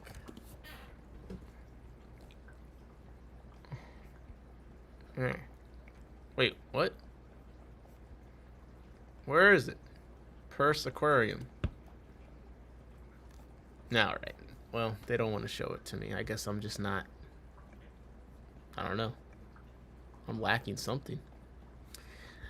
Okay, yeah, some underground caves. Oh, one training betta fish with floating mirror. Yo, if you locked me in a box this small with the mirror, yo, I'll be on the news the next day. Holy. Resin volcanic bubblestone. You know what? I can get behind this. If this is safe and it's not gonna kill your critters, I get the appeal of this. Okay, I do. I do. I can't hate on it. It's a volcano in your aquarium. It's great. Betta hideout. Yeah, the best part about a hideout is having 5 fucking billion holes in it. Yeah, that I feel real safe. Everyone could see me. Come on, man. Ah, yes. This is what my fish needed, man. My fish been getting fat as fuck. Finally, I could put some stairs in the aquarium so they can get some steps in. Go by price, high to low. You went past it. Yeah, Nick goes fast, doesn't read. All right, smart person. Smart person 1. Okay, I'm smart person 2. Put some respect on my name. I could read. Great budget wood pieces to be had. Okay, I'll go. The 3D printer stuff is cool AF when done in bamboo is perfect for aquariums, and I'm not just saying that because I sell them. Okay, so here we go. Here we go. Now the real question is, do you like PLA, or do you think you can only print in PETG for aquarium purposes? That's gonna tell us what kind of 3D guy you are. And my tank says one other tactic for those top selling items is to switch the item being sold but keep the same listing. Jesus, that's bad. I've seen that on Amazon. I wonder if bigger fish get stuck in the tunnels. A fish is bound to get stuck in all sorts of stuff. This is something I would DIY. I kind of did. Well, at one point I made a shelf in a tank. And I wanted to make I glued this to the side of the tank, and I had these like little caves. There's for cave spawner. Amazon's bad that too. They merge and charge products to combine. Change products to combine reviews. Yeah, I've seen that on Amazon for sure. Special film. Man, this is bad. I may as well go on eBay. Yo, eBay, you can find some fish on eBay. eBay has some hard to find fish sometimes. I'm not gonna lie. Yo, speaking of hard to find fish, just so you guys know, I know that I think Louise is getting in some autos, but I'm gonna buy them all, or as many as I can. So I don't know how many's gonna be left for you guys, but I did see Aqua Imports got in some of the different autos, and let me see. Oh, Ada the cat is here. Ada, you want to look at the fish tank items? Okay. Yeah, they got the RoboCops, 20 each. Rio Tiger Zebra, 19.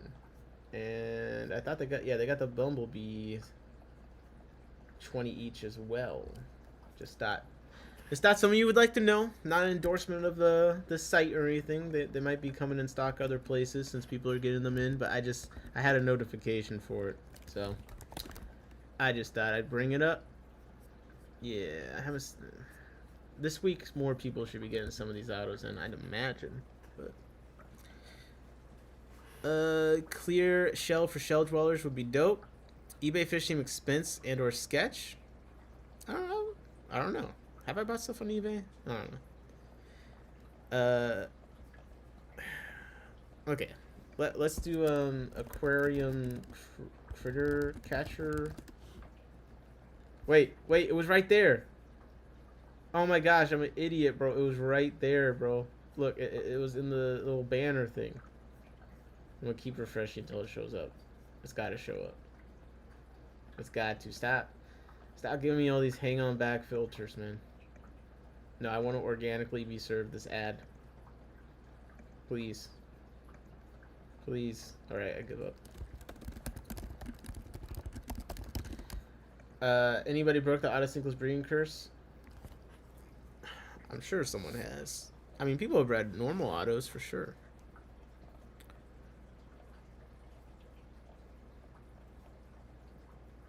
Okay, this is not yielding the results I want. Aquarium catch cup. Catch container. Okay. Fish container. There we go. Drip acclimation container for fish and corals. Okay. They see this being used as a drip acclimation. I guess. It's not as cheap as I would think it was going to be. But, I mean, I guess that,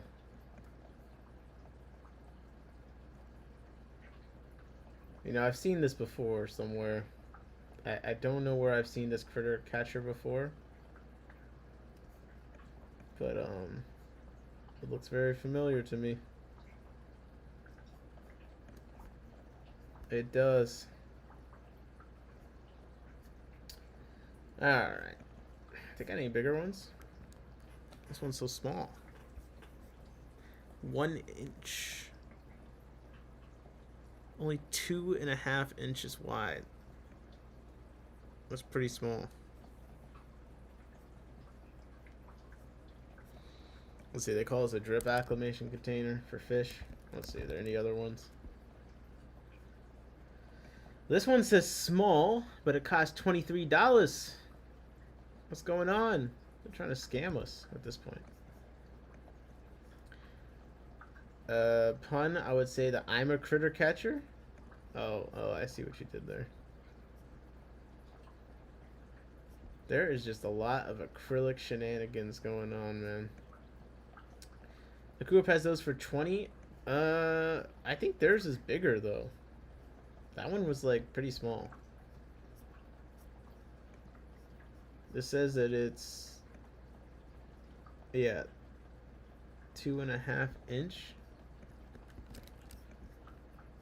I'm pretty sure the specimen container that Co-op has is a lot bigger than that. Nice. Yeah. They got 3 inches this way, 6 inches that way, 7. Yeah. Yeah, it's a bit bigger. It does look like I do see why you would say that. There was slight resemblance, but based on how this was priced, if it was the bigger one, they'd probably have it at $20 too. Oh man. Yeah, they ain't nothing good on here, I'm gonna be honest. What? How they got Lee's container on here for $36? They're just making stuff up. Now we gotta go to eBay, bro. We gotta go to eBay. Aquarium. Okay, rimless fish tank. Come on. Oh, look at that. Look at that. Look, we got the complete set. They got all the same shit on here. Damn. They want $100 for this? And it's the same tank. Bro, I'm telling you, this is the same thing I got. Oh, man. They put the American... Why is the American flag here? Why is the American flag here? These people are shameless, bro. These people are so fucking shameless. Would they just... They just put the fucking. It doesn't say like made in America. We offer free shipping to most of the USA. I guess that's why it's there. But like, come on, bro. Like, I don't think that justifies the flag being there. It's weird. Oh, someone actually selling a fish tank on here. Wow. 55-gallon. Free owned. $124. Good luck.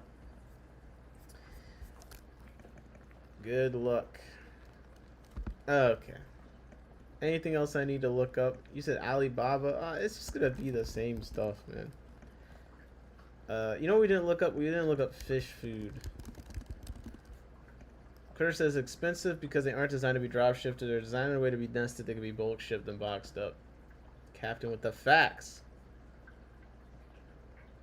That's for the MAGA hat people. Probably.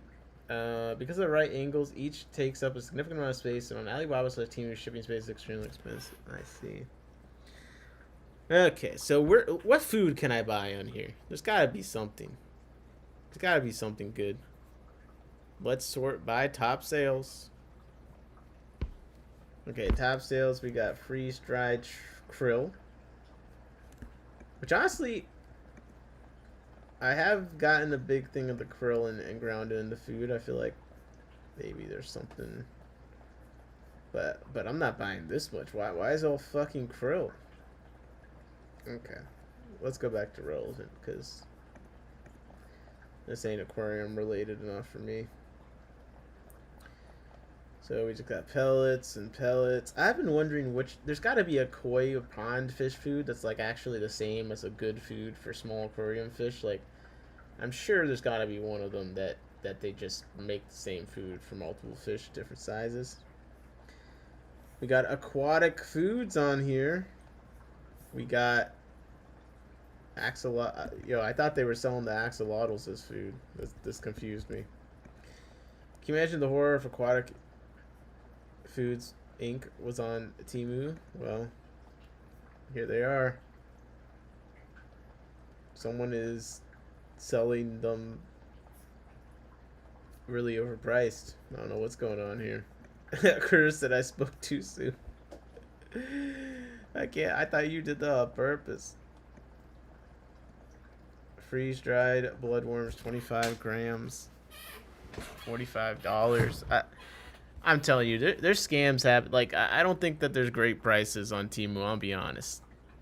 Like, I think a lot of this shit you can find on Amazon, too.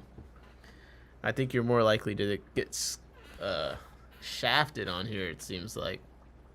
I'm seeing a lot of weird shit going on. A lot of stuff priced way higher than retail. Shelby K said can't stay but wanted to say hey and drop a like. What's up, Shelby? Appreciate you stopping by.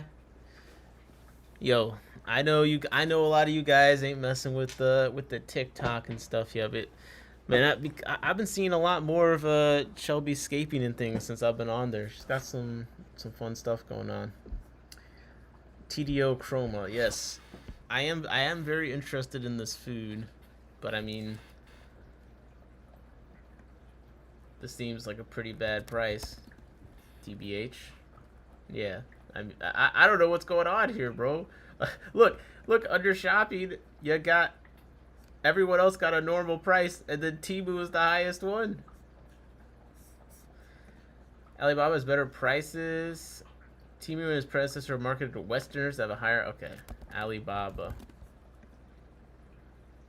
Johnny says you have a free membership from the Garden of Eden. Wait, I do? Shit. If I get a free membership, do I get a sticker still? I need a sticker. Yo, you know what I need from the Garden of Eden, bro? I bought my favorite fish net I've ever owned from them at the first clash I went to.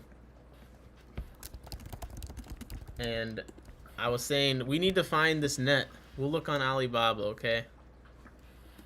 We need to find this net, man. Do they still sell it? Alibaba is a tough place to buy from unless you work. Okay. Well, what about AliExpress? AliExpress, perhaps? Okay, AliExpress is easy, but agree the pricing is not as good. Gosh. Okay, dry goods. Where's the net? Where is the net? Net. Maybe they don't sell it. Okay, well, they had my favorite net. I'm gonna get it.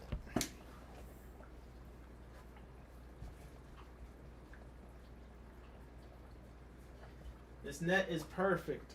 Okay, it's perfect for so many things I do. I like using it to get duckweed out of small tanks. I like using it to catch shrimp. I like using it to catch fry. Okay, it telescopes nicely. It moves in the water quickly.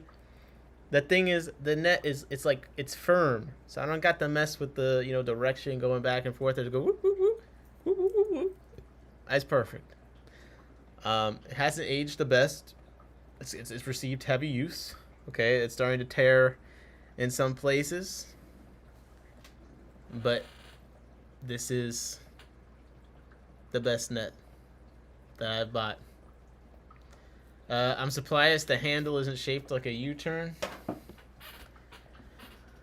Oh, Steve, oh, Steve, oh, Steve. I'm going to show you a U-turn.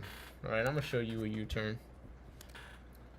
Captain Critter said that net is definitely on the drop shipping side. Okay, let's go to AliExpress and find this net. Which is better, Temu or AliExpress? I always I was hearing about AliExpress, and then now it's Temu. The website honestly gives less scammy vibes already to me. Well, let me compare it to the front page of Temu. Jesus Christ. Yeah, this is cancer. Look at this. Man, look at this. This is just... Got a $10 drone. Get the hell out of here. Yeah, I don't... This is much more reasonable to my eyes. Looks like my Aquaneat net and Pawfly net. AliExpress I find more reliable. Temu sensory overload takes... Yeah. Yo, the difference between the front pages is crazy. Look at this. I already feel like shooting myself looking at this. Some white net. My eyes are safe here. Oh, man. Okay. Rimless aquarium. This is like... Oh, my gosh, man. F-Zone 9-gallon. Okay, we got this again. Okay, this ain't looking that much. Oh, this is interesting. They're selling expensive stuff. Look at this. $2,000 marine rimless aquarium. Come with the 2 lights. Okay, this is crazy. Only have the U-turn shape when it's 2 wires put together make the shape. The telescopic one is a net hot glued into a telescopic pole. Don't tell me nets is the next thing I gotta DIY. Okay.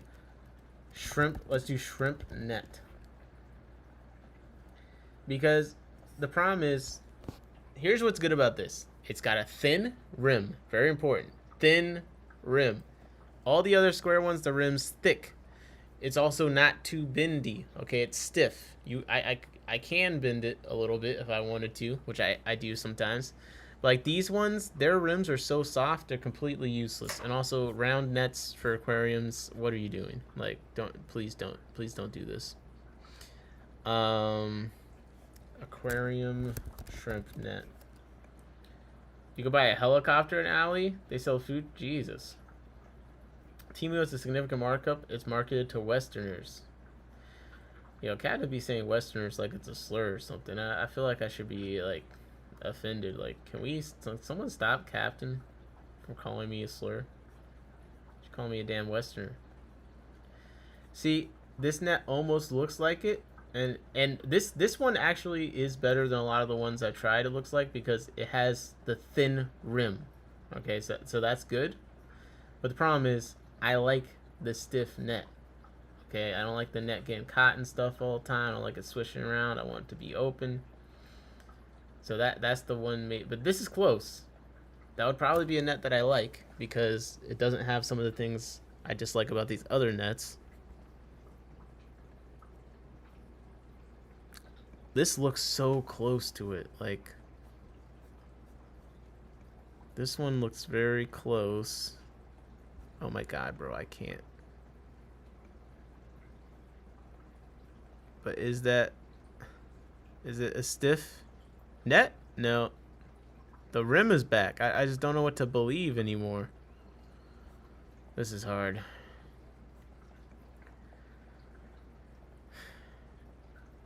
Fine, they advertise Temu on TikTok, Facebook, and Alibaba is advertised on Redbook. 5 trillion nets this guy wants to find. Bro, I haven't even had fish takes for 5 years, okay? It was at the clash before the last one. Calm down. Smart person says 3D fish net. Is that what I need to search? 3D fishing. Oh my god, man. I didn't realize I was doing this in 2D this whole time. This is crazy. Yo, this is actually crazy. Yo, I might need to try this this pipette. Small water change. Suck out feces in time. Reduce damage to fish. Pollutants into the body of fish can easily cause disease. Try to suck out of the tank.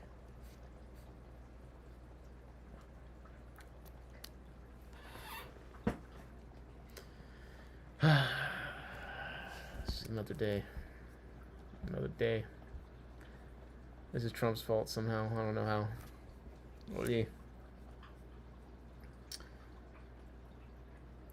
Bucket free aquarium. Oh yeah, let's go. I see arrows. What do you guys think? Blue arrow or red arrow? Which one wins in a fight? 3D shrimp net. Okay, now we're talking. Now we're talking. I'm still not fine. Bro, it's like this, but the net is stiff. Like, is this net stiff? Is this actually the one?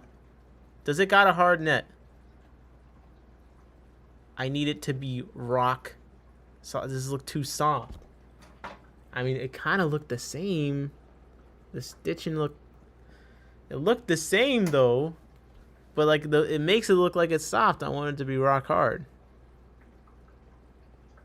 Wait. It's just impossible to tell. It's impossible to tell. This looks like it's it though. Fuck.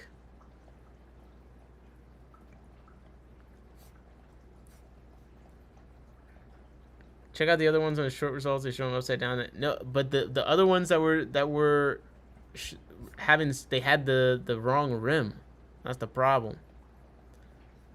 That's the problem. Like these ones, yeah, it's showing it's retaining shape, but it's got the terrible plastic thick rim. I need the thin rim. If it's thick, I can't catch the things. If it's too soft, I can't catch the things. Like this one. Any other ones with the black soft handle, or it's your fucking cheeks, bro. Don't touch that. Don't touch this. Don't touch this. Yeah, I don't know, man. Johnny Best said no hard nets. No, I want the net to be hard. Why you guys gotta make this a problem? This looks like the exact same thing, but it's not. Also, mine, the wires that come out, like, see how there's 2 wires that like come out here? I'm not seeing that. Like they're like twisting away. It just looked different than some of these, man. Only Garden of Eden had the quality Temu net, and I want them to bring it back. I need them.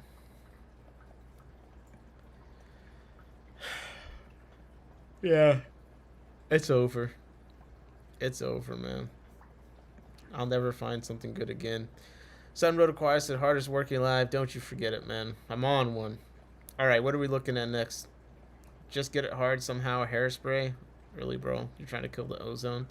So the reason I suck at catching fish is my net.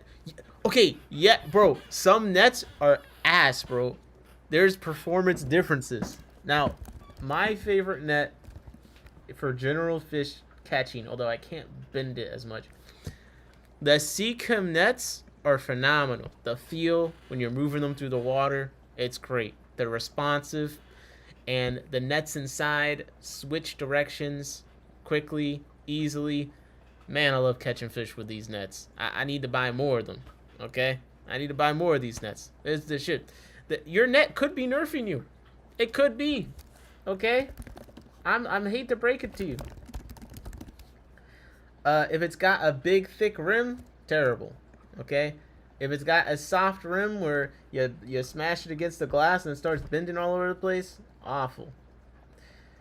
I do like these these telescoping ones that like Petco has. Like they're pretty decent. Um,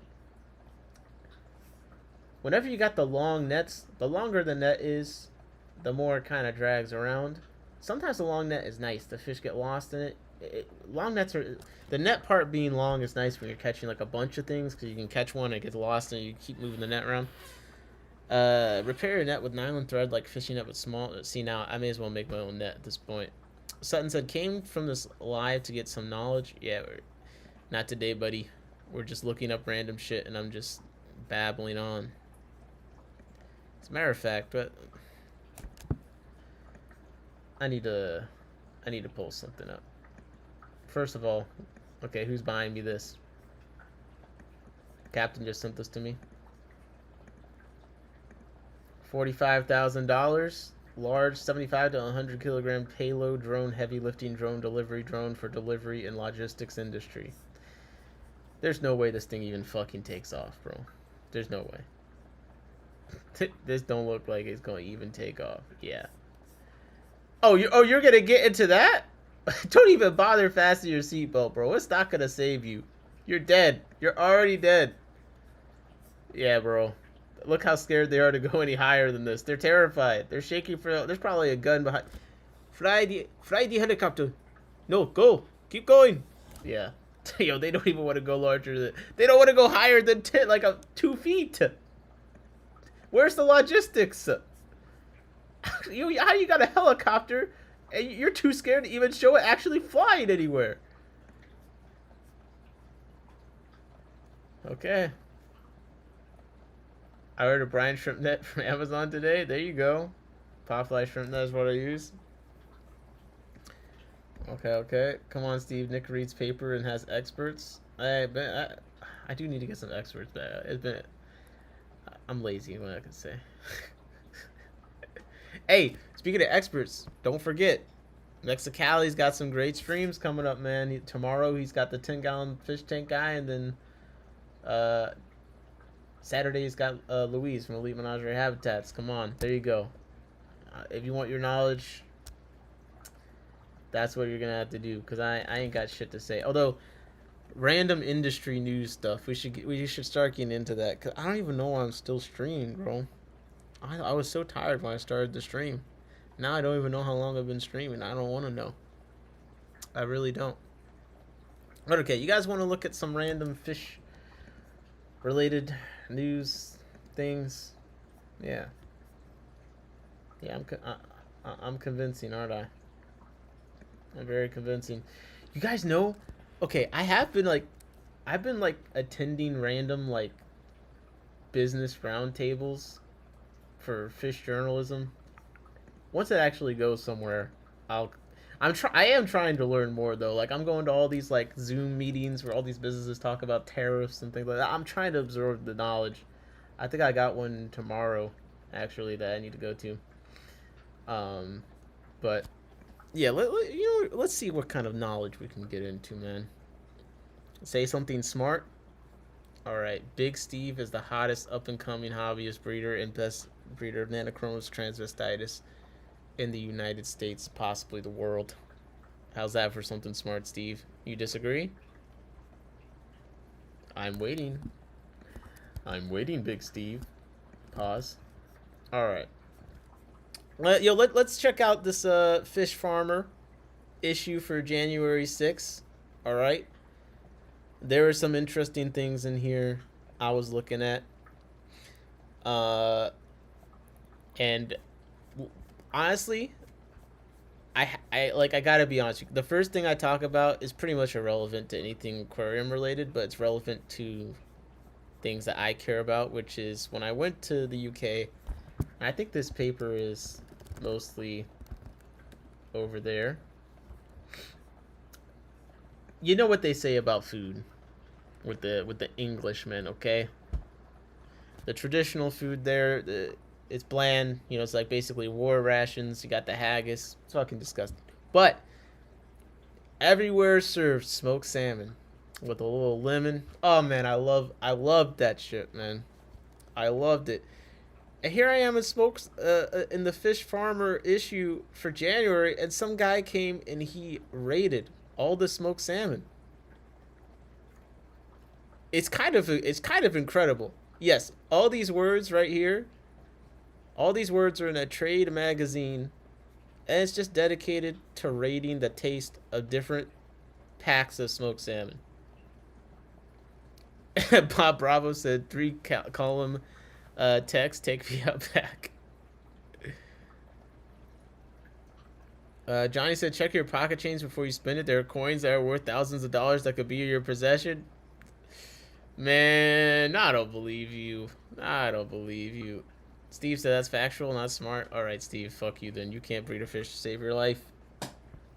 I said it. Johnny Best said my coin inspecting hobby for 2026. That sounds pretty fun. That sounds fun.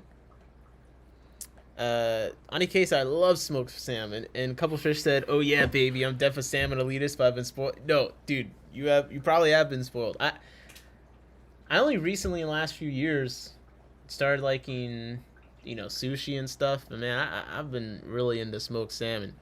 But from a aquaculture perspective, I think it's interesting that this makes it in here, and the way that he described the ratings was interesting. So his choice for best smoked salmon. And this is rated by Eco Chef Tom Hunt. Okay, Eco Chef Tom Hunt. He said the best smoked salmon was Leap Wild Smoked Sockeye Salmon, which he awarded 4 stars out of 5. He highlighted the sustainability credential while saying it has dark flesh and a rich smoky aroma, adding it's deeply flavored and satisfyingly firm. I'm not a great fan of the Leap brand because it comes with the slogan free, not farmed. The fish and seafood sector has an already difficult job getting consumers to eat fish and seafood, so it's not helpful to promote one form of the product by applying a negative image of other formats. I only read that sentence just so you guys can understand how much this whole issue is just so business sector for they're just shilling. Their complaint is listen, bro, we're just trying to sell any seafood possible. Who cares if the fish are suffering or not? Come on. But the funny thing is, he rated other smoked salmons 4 stars, but apparently this one is the best. And they said, yet there's no clarification as to why one 4-star rated fish is better than the other. So, hot or cold smoked? I don't know. Better said I preferred seared tuna. I haven't really had a proper tuna steak, I don't think. Smart person says, I can't stand sockeye salmon. I think that's why it was weird that he chose this as the first. Go oh, sockeye, really? Steve said, are you guys hearing rated or rated? All right, Steve. I've had it with you, man. I've had it with you, man. You're gonna understand what a raid is. Ollie.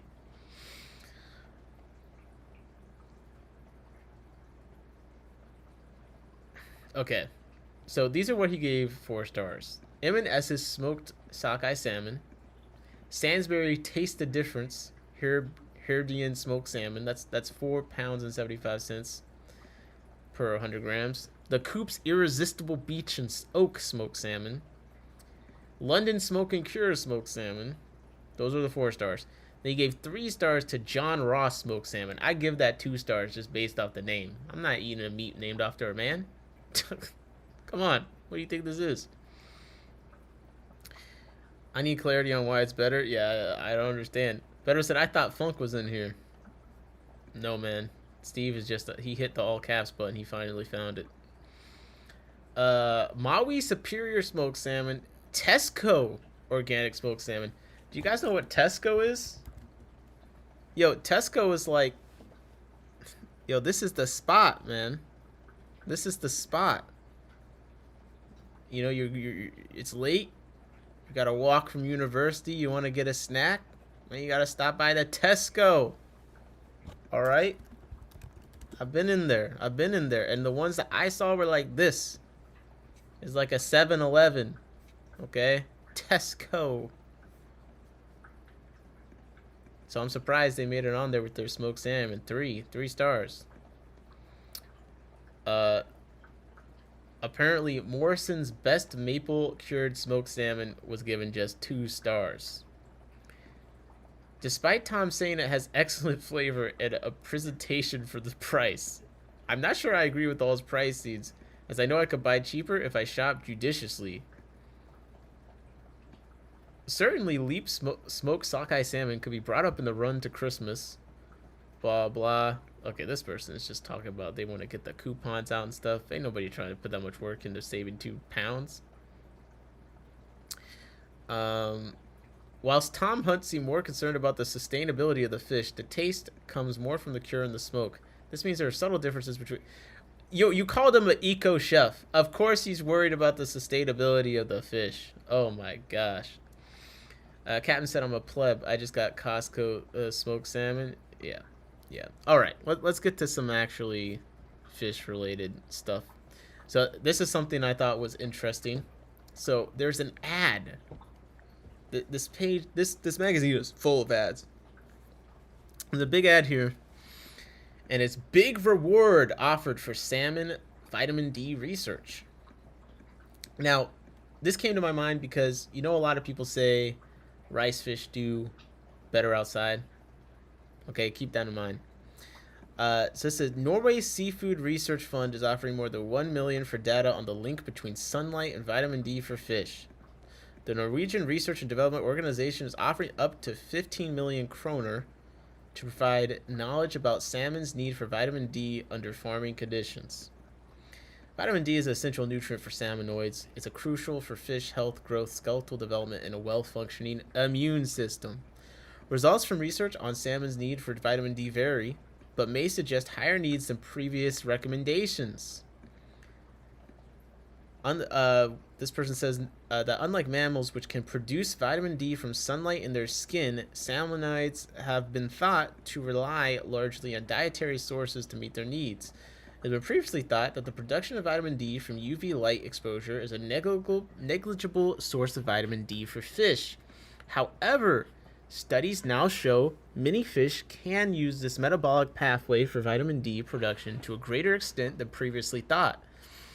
Consequently, they say that there is a need for knowledge that can ensure that farmed salmon's vitamin D needs are met, especially in growing salmon in production systems with limited or no access to natural light, but also as a result of seasonal variations and sunlight access for conventional farming in open cages.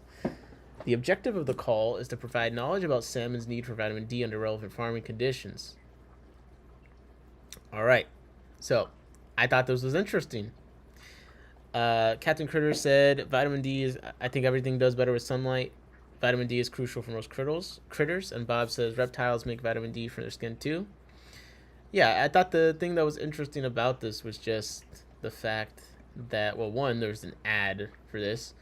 And two, I mean, they're saying that apparently there's people that thought that they got vitamin D mostly from diet. So, I mean, I know vitamin D is crucial for most critters, but if you thought that they got it mostly from their diet and the sun wasn't a factor, and that turned out to be wrong, like, oh shit,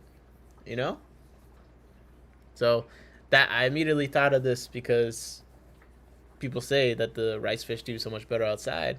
It's like, well, shit, maybe it's the vitamin D, man. I don't know, but they definitely got to get on those that research. I should probably put that on my list of things to see if someone's done that yet. Critter said it's why ocean pen farm salmon are healthier than warehouse farm salmon. They gotta prove it, man. You know what I mean? That's the thing with the science. Like, there's a lot of stuff that people kind of know to be true, but it's expensive to actually, prove it. All right. So, in these magazines, there's a lot of like this kind of stuff, like really just inside like it's a lot of aquaculture. It's not a ton of aquarium stuff, but it's a lot of like this company invested here, and this company invested here. Like this, salmon's contribution to the Scottish economy rose by nearly a third in 1 year. You know what I mean? Now, I, I think it's always relevant to our industry because, again, the aquaculture stuff seems to trickle down quite a bit. You know what I mean? So, aquaculture making more money and more people working in aquaculture. There's going to be more research done on fish stuff, fish diet, immune system. And a lot of these places do start doing like double duty. Maybe they will farm some stuff for aquarium use, but also farming some stuff for food, you know? Captain Carrier said, in my tanks have the research for rice. I'm ready to make the coot. Just, oh yeah. Okay, I need to do that. Jacob said, that's why I'm majoring for college. No, that's awesome, man. It's awesome. We got to keep Jacob around. Protect Jacob. So the Scottish salmon sector welcomes South Korea free trade deal. Okay, listen, salmon is the new currency. It's the new international currency, apparently. Okay. Bob says, I believe the future is better artificial meat. I mean, maybe one day they'll have the lab grown meat and stuff, but I look forward to that. I do. So this has come up on stream before. Like, the UK is obsessed with animal welfare. I don't know what's up with them, dog. Like, have they been on Temu? Like, we don't care. Come on, man. I just ordered 5 hang on, no screw wall aquariums, okay?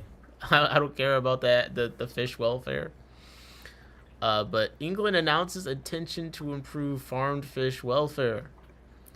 An animal welfare strategy for England has been published by the Department for Environment, Food and Rural Affairs. That will see the government proposing for the first time to consult on introducing standards for fish slaughter. The measure to be implemented by 2030 would include a proposal to ban boiling lobsters alive, recognizing their capacity for pain. Yo, I knew we were some sick people when they tried to say that the crabs and lobsters you boiled like couldn't feel the fact that they're getting fucking cooked alive. Did people really believe that? I'm just kind of curious. Then they'd be like, yeah, and they scream too. I don't know, man. It kind of feels like everyone knew. Recognize their capacity for pain. It would also apply to crustaceans and cephalopod mollusks, including octopuses, all of which are recognized as sentient beings under British law. Beto says, I always thought it was bogus to live boil. Yeah. Smart person says, Captain is saying the smart person. Lame is not variable in UV response. Lame is controlled by genetics. It's the physical structure of the scales that creates the reflection. Bob said, boiling them alive always sounded crazy to me. Yeah, that's insane that people ever even entertained that theory, these serial killers. But I mean, it's in the law, right? All these different things are sentient now. So I kind of wonder, man. Some people were like fear mongering about they're coming for our fish, they're coming for our pet fish. I mean, look, we have very smart pets like cats and dogs and things like that. So I don't think it's ever gonna be a ban on like, keeping fish. But maybe people might want to stop putting fish in these hang-on wall planters and stuff, man. It might get a little bit devious out here with the law. I mean, shit. The Republicans don't care if humans die, so I don't think they care about the fish. We're probably good for now, okay? But just in case things swing around, in America, if we're not executing people in their cars and deporting American citizens and shit, holy, maybe then we might have to worry about if they start caring about fish rights. I think we're safe. I think we're good. I think we're good right now. I don't think anyone gives a fuck about the fish. So we should be able to catch them. Now, I guess the only caveat is that, a municipality or like a local government could decide to care about it. So, and a few have, instituted bans that are probably unenforceable. But Beyond that, yeah. But it is interesting seeing internationally. Tobias said, I don't know, how can the fish donate to the campaign fund? I mean, honestly, that is the real answer. If they were ever trying to do that on a large scale, then like one of these pet companies would just like donate $50 million and we'd be good. So don't worry about it. I've heard about the octopus mukbang trend. Yeah, dude, people eating live stuff like for content or just in general. What's wrong with you, bro? I couldn't even be friends with someone eating a fucking live octopus. Careful, some ice might show up next time Pampas on your street. That's funny as hell. Hey, yo. Hey, yo. Yo, imagine Steve get Bamba deported. Crazy. Dude have seen peeps eat octopus while they're still alive. And Zebra Croc said, I never agree with boiling any live creatures. It's totally cruel. Yeah. Come on, man. Okay, so some of the stuff that is a little bit more different in here, it's the equipment, man. That the equipment is kind of fun. It honestly is the ads that are the most interesting part. Okay, end-to-end fish life support. Check this out, bro. We got the Apple product, sleek look to it. Look, it's all green. Like, bro, aeration, oxygenation, and automation. Increase yields, improve efficiency, and lower cost. Poseidon Ocean Systems. Okay, so check. This is what we don't need a fish room, bro. This is what we need right here. Okay. I just want you guys to know what could be. Look how clean this look, man. No AI, no AI. Flow presser, up to 60% more fuel efficient, 40% smaller footprint, variable output. They always put the best stock music in this, man. They really do. Okay, so anyways, these oxygen distribution manifolds, up to 25 kilograms an hour oxygen capacity, smaller than a suitcase, only 1 kilowatt power consumption, up to 75% oxygen transfer efficiency. And out in these pins in the water, bro, they got the air pumps going.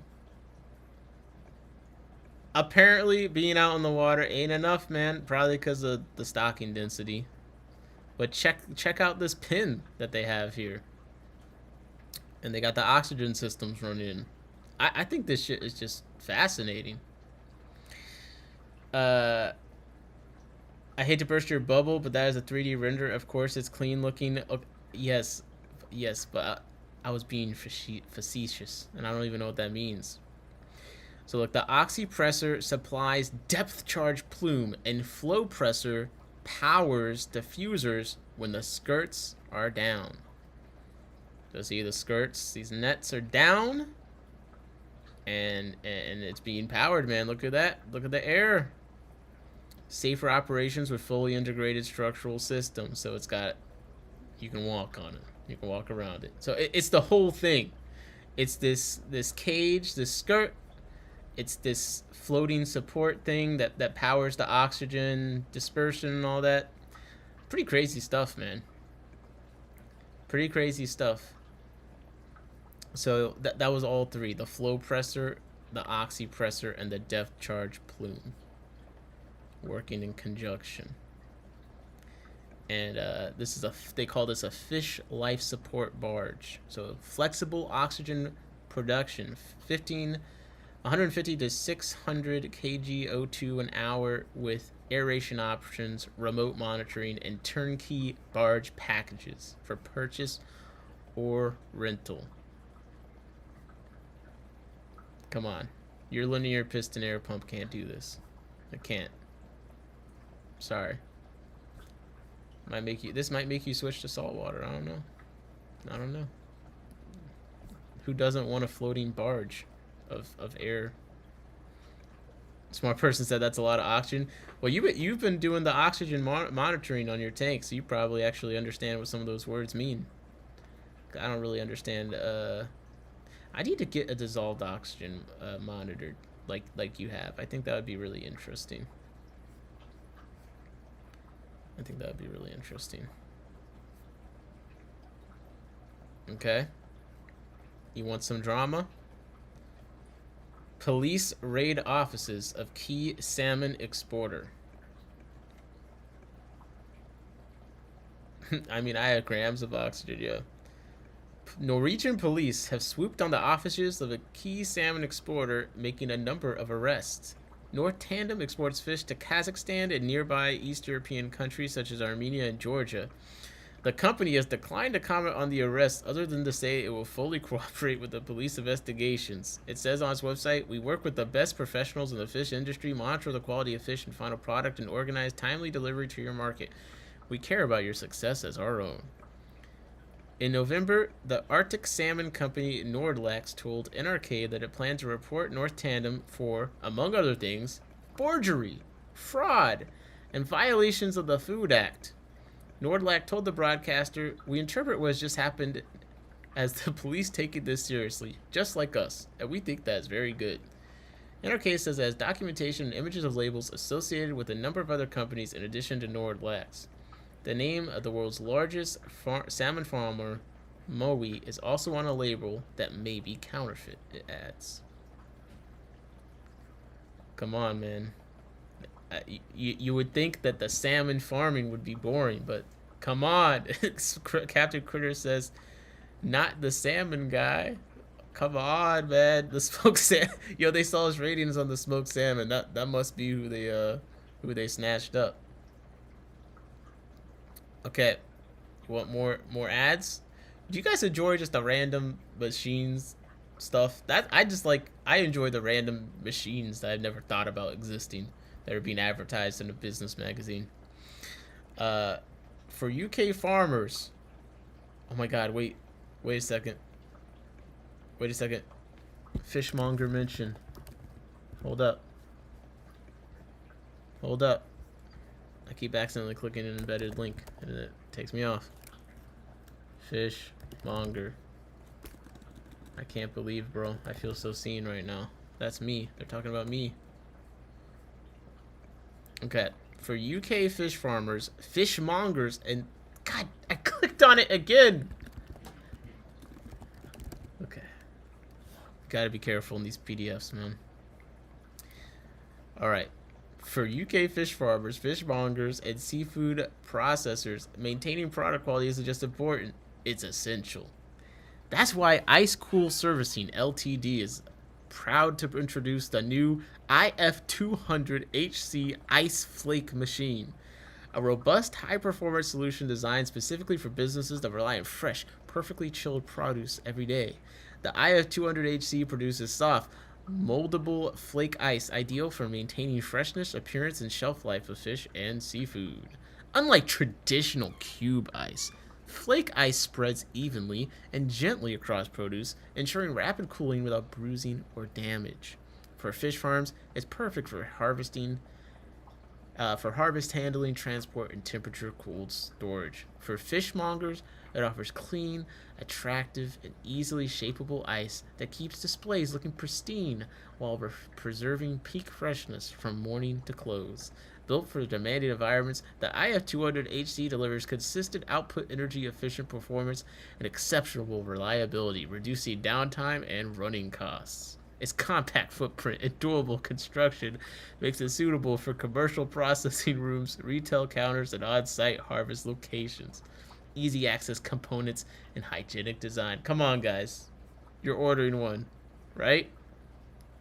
It probably comes with these little carts, too. That's worth it on its own. Captain said, "I can hear the loud purr of those ice machines from here." What do you mean, bro? This shit's probably silent as hell. Come on. You're hating.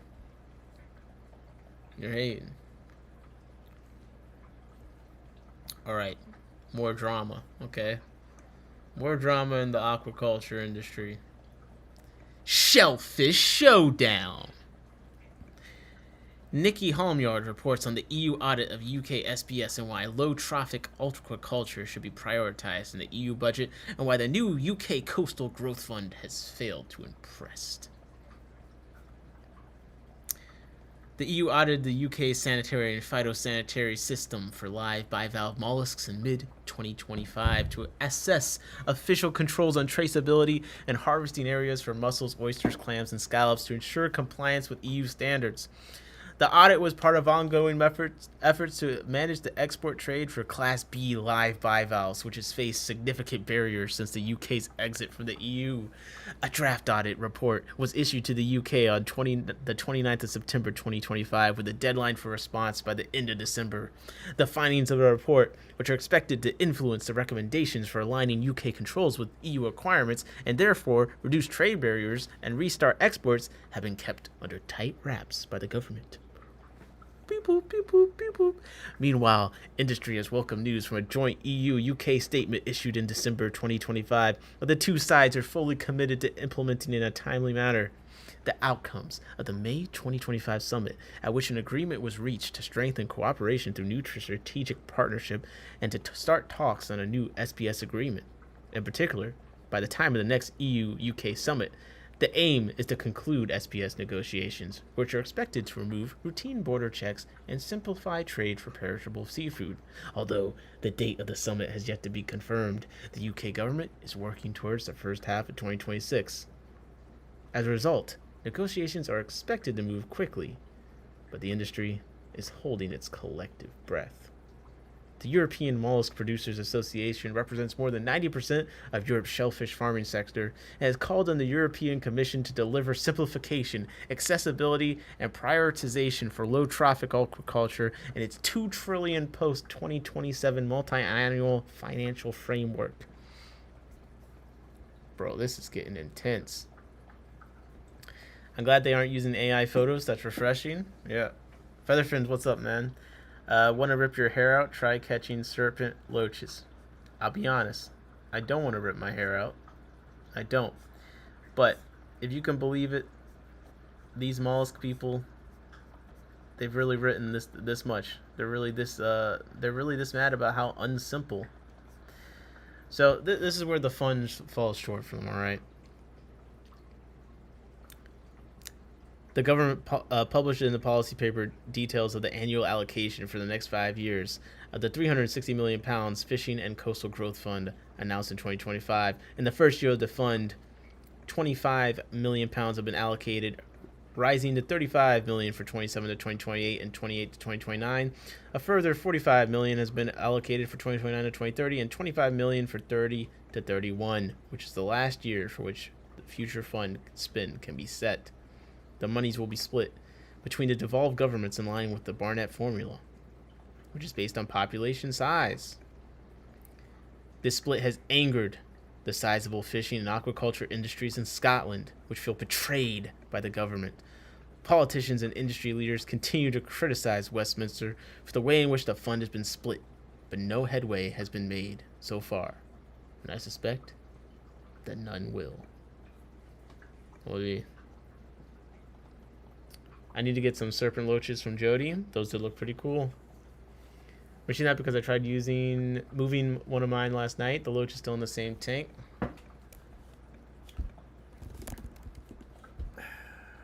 Man, the serpent loaches do look pretty cool.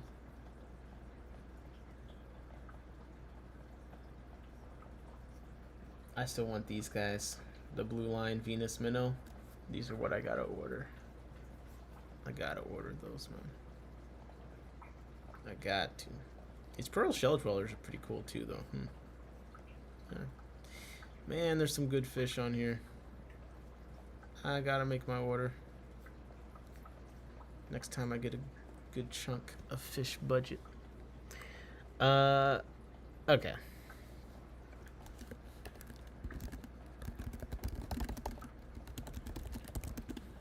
How you guys feeling? You guys doing all right? Good? Chilling?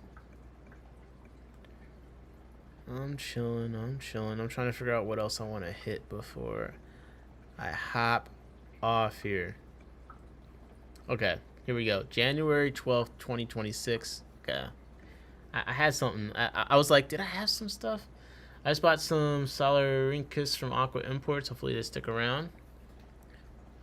Yeah, I still got some Aqua Imports credit I need to use, but they do have some autos in, but I don't have that much credit. So check this out. CBD research shows stress reduction in ornamental fish transport. Yes. Yes, we're talking about cannabis, man. The growers are back again. They're back again with some use for CBD. Adding CBD to the transportation water for ornamental fish can help improve the welfare of fish after shipment. A study led in partnership by the University of West Scotland and Mars Pet Care's leading science center, Waltham Pet Care Science Institute, has found. In an experiment using Variotis platies, a popular breed of aquarium fish, researchers found that fish which had been transported in water infused with CBD showed a drop in stress-related behaviors such as biting, chasing, and swimming erratically. The ornamental fish trade is a multi-billion-pound industry which involves more than 125 countries across the globe. Transporting more than 1 billion fish annually, it involves the sale of fish for uses such as in home aquariums, decorative tanks, or ponds, often in locations far from their place of origin. However, stress caused during transport can weaken the immune system in fish and increase their risk of disease, while anxiety-induced behaviors can result in physical harm, both of which require fish to be quarantined and treated before they can be sold. But CBD, a natural compound for reducing anxiety, inflammation, and pain, produces a calming effect by potentially modulating neural pathways related to fear.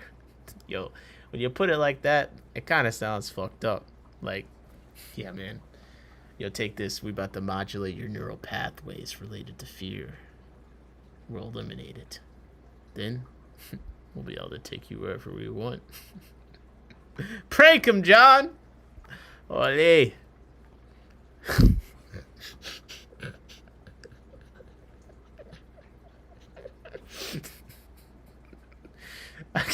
I need to just go to sleep. Our research shows that a relatively small change to the way ornamental fish are transported, such as adding CBD within commercial water conditioners. Oh, that's an interesting idea. Adding CBD to a water conditioner. That's an interesting concept. Could transform the industry and help safeguard the well-being of countless fish. All right, where's this research paper at? They never link the damn papers, do they? The research directly addresses the United Nations Sustainable Development Goals, particularly Goal 14, Life Below Water, and Goal 17, Partnership for Goals. What the hell? Okay, I need to see these goals. And do any of them talk about things that I care about, like autosynclus? You know what I'm saying? I can't get them here. Rip. Damn. JB Jeffrey said, I always thought bong water in the fish tank might not be a bad idea. Featherfin says stress coat, but actually functional. Wait, I'm trying to find the goal that has to do with fish. Okay. Freshwater ecosystems. Okay, freshwater ecosystem degradation. 25% of freshwater species are at risk of extinction. That doesn't sound good. Well, I'm sure someone's figuring it out. Okay, goal 14, life below water. Okay, so this is about overfishing, conservation. Okay, I can see how it fits in there. Okay, well. Okay. CBD transport fish research paper. Here we go. The effects of cannabinoid CBD in transport water on the behavior of ornamental fish is fantastic. All right, you guys ready? Oh, you want to? Say something smart. Oh, let's learn something. Oh, don't read it. Let's read the paper. Why are you reading the article? God damn it. You know what? How long have we been streaming? Yeah, it's almost 3 hours. I haven't I've said nothing worthwhile. We haven't done a single intelligent thing. So let's read the weed paper. That'll work, right? That counts. That's the best we could do. Okay. Okay, ornamental variatus platies, Xiphosphoros variatus, N equals 200, were acquired from a local wholesaler and quarantined for 2 weeks upon arrival at the University of West Scotland and prophylactically treated with protozin. All right, what's in protozin? Oh, only 13 pounds. Protozin, this is like their IC-X, looks like. Treats white spot and fungus, velvet, costiasis, trichodiniasis, and neon tetra disease. Does it say the ingredients? Do not use when rays or mormons are present. Okay. Okay, so they treated that paraphically on when they arrived and on days 2, 3, and 6 as per manufacturer's instructions. They housed the fish in 221 tanks, 20 by 25 by 45 centimeters, with 20 fish per tank. Man, you not see on Temu, you could put way more fish in there. My fish smack my Pinjamin. They're chill AF. Bro, shut up. Oh my god. I can't believe we listened to this guy. He said the fish smack my Pinjamin. Oh my god, bro. Go kiss some boost or something. What are you talking about? Man, I thought I was saying something. Smacking the Pinjamin. Okay. They had 2 recirculating systems held at all these numbers. I'm not going to read. pH 6.9, temperature 25 Celsius with a photo period of 12 by 12. All tanks contained identical enrichment. Ooh, they enriched the specimens. 2 artificial plants in the tank, taking up 20% of the tank. The best enrichment is able to be measured in percentages. You know what I mean? I achieved 10% enrichment today. I'm feeling quite humane. Water quality was checked 4 times per week with all measured variables, ammonia nitrate and nitrite, staying within acceptable ranges for the study species. Fish were fed API tropical flakes. Oh my god, bro. They already messed up the entire study. Bro. API tropical flakes? There's no way a fish could stay healthy on this. Look at the packaging. It's hideous. It's not as nature intended either. Like, do you think that nature planned this? Oh my god, bro. It looks like cat vomit. Look at that. They couldn't even get the color right. No, this is what if they wanted this test to be worth anything, I'm telling you exactly, they needed this shit, bro. They needed to go to the Cool Flake Fish Food Workshop. Alright? This could have turned the whole study around. I've been feeding this now for about 4 months. And we've noticed a tremendous difference. Now, there are 2 different types. We have this in 2 formulas. We have the flake mysis. All right, that's about as much of that scam artist as I could take. You get the point. All right, so they fed them the poverty flakes, and any solid waste were siphoned daily. Incredible. To determine whether CBD, it's so hard for me not to say CPD. Like, this is just, it's difficult.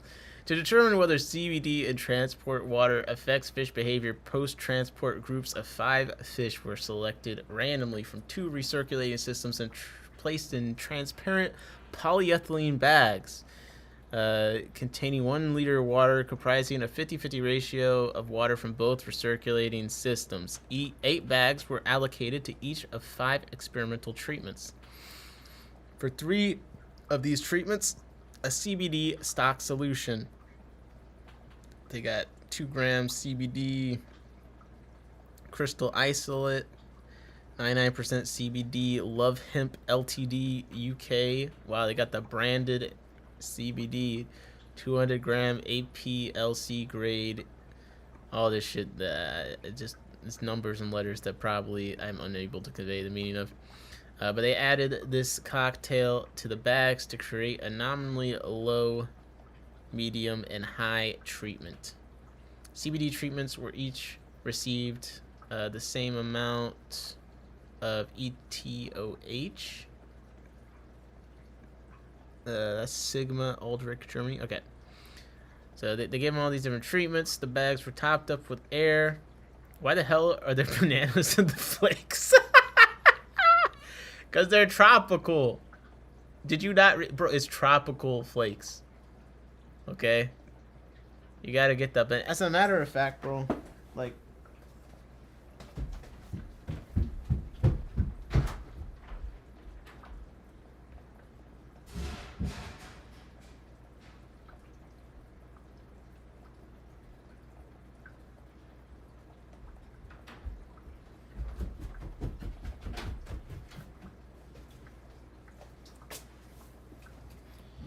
all this tropical talk. Had to get orange. Okay. So, the bags were topped up with air, securely sealed, double bagged, and placed in a tight polyester box with insulation packaging to reduce the likelihood of mechanical disturbance, as is the procedure in wholesalers when transporting fishes. They then were transported around the laboratory on a trolley for 30 minutes to stimulate short-term transport. Yo, if they're gonna stimulate the transport, they can't just like nicely roll the fish around on a trolley. They gotta toss it onto a conveyor belt, maybe drop kick it onto a porch. Perhaps, say unpleasant things towards the box. Maybe expose it to, I don't know, 100,000 degrees in the sun for 5 hours. I mean, come on, bro. We need a little bit more. You can't give them a nice ride around the room. That's relaxing. Fish food pyramid has fruits and veggies on it. Okay, but do they have bananas? Come on. What? Do the monkeys peel the bananas and then throw the bananas in for the fish out the kindness of their heart? The fish can't even eat the bananas, bro. They can't peel that shit. And, like, they're radioactive or something. So, like, they can't eat through the skin. Or else they're... Bro, that's how they made glowfish. Oh, my God. Yo, Cupplefish is so smart. Oh, my gosh. He's so smart. You've really figured this out. Man, we're about to make our own glowfish immediately. Someone make an order. We need that Amazon fresh. I need some bananas and about, I don't know, 12 angelfish. Let's make some magic. Okay. So, they pull them around the laboratory on a trolley for 30 minutes to stimulate short-term transport. Imagine that being your job, man. That would be awesome. After simulated transport... Also, wait, the transport was only 30 minutes. I still think this is too short for simulated transport. On a serious note, okay?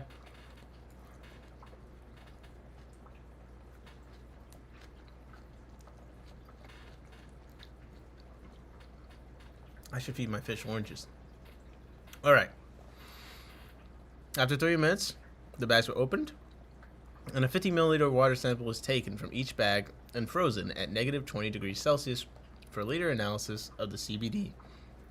Each bag of fish was then floated on top of an empty, static, bare 25-liter tank, 45 centimeters by 25 centimeters by 25 centimeters, which contained a mix 50-50 of water from both recirculating systems. This was done for 15 minutes to give the fish time to acclimate to any temperature differences. A small amount of water from the tanks was then introduced into the bag, and the fish released into the tank, minimizing the amount of transport water which entered the tank as much as possible.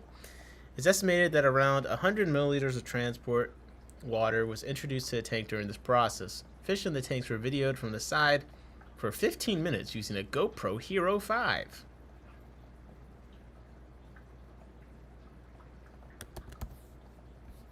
Bro, my faith in this paper is dropping, but just it's dropping so quickly by the second. Oh, not the top video result being GoPro Hero 5 in 2026. Outdated? Yo, this thing does terribly in low light, man. No way. Jacob said, "What a breakthrough." Cuttlefish said, "My fish smack the pin, make them bro fish." Yo, you didn't have to get high for this, just for this segment, bro. You didn't have to, like, yo. I know you hit the Benjamin. All right. All right. I know you hit the Benjamin. But calm down. Calm down, okay? Can I have a free fish tank while you're in this state? You mentioned you had some rimless tanks and that you might be moving soon. So just thought there's, may as well ask while you're, smacked, as they were. Fish in the tanks, yeah, they were videoed for 15 minutes immediately upon release, 30 minutes, and 2 hours after release. To observe bias, behavioral analysis of video recordings, to avoid observer bias. It was conducted blind using behavioral software. Boris. Oh, great. Great. The behavioral software made the determination. Oh, this just keeps getting worse.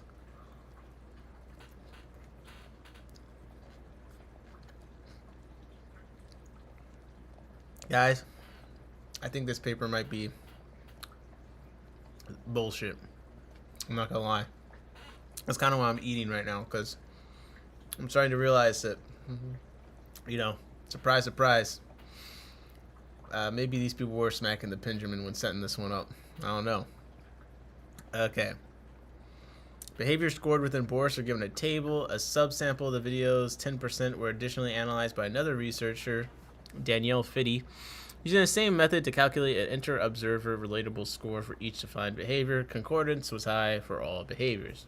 Ethogram of behaviors observed during the group behavior analysis with the automated tracking software, ATS. The table includes the experiment that the behavior is monitored. Okay. So, they're looking for aggression.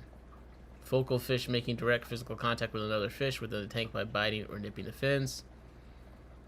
Chasing, non-contact, erratic movements, time spent immobile, distance traveled, mean speed, time spent in central zone, also things they're looking at behaviorally. Okay. The medium CBD concentration was identified as the lowest concentration with effects on all behavioral metrics that we just listed. Therefore, further behavioral and physiological trials were carried out following transport of fish in water with a nominal concentration. Okay. Analysis of mucus quantity. They anesthetized the fish, blotted them with absorbent paper to remove excess water, and then swabbed for mucus from both sides of the epiaxial musculature using a sterile sponge. Each sponge was then placed into the Eppendorf tube. The Eppendorf tube? Jesus, bro, I can't. Really? Okay. Let me look this up. This is a dumb you knew this. They conducted this in the fucking YouTube. This is an Eppendorf tube? This thing? This is like the shit that the brine shrimp eggs. The fairy shrimp eggs come in sometimes. Alright, that's the Eppendorf. Weighed to determine mass of mucus by subtracting the mass of sponge in empty tube. Body mass of the fish was recorded and mass of mucus expressed per gram of fish. Fish were then placed into a recovery tank and once recovered from anesthesia, returned to stock tanks. Sounds like a great time. Fish were placed into individual glass beakers. This is for the cortisol analysis. They placed the fish into individual glass beakers with 100 milliliters of water. Bob says, Nick's taking me back to biochemistry lab with this one. There you go. And placed in a dark, quiet area of the laboratory for 30 minutes. Fish were then returned to stock tanks and water in beakers immediately frozen. Alright, so they did all this stuff to obtain. It got the ethical approval from the University of West of Scotland's Animal Welfare and Ethics Board Review and the Waltham Centre for Pet Nutrition.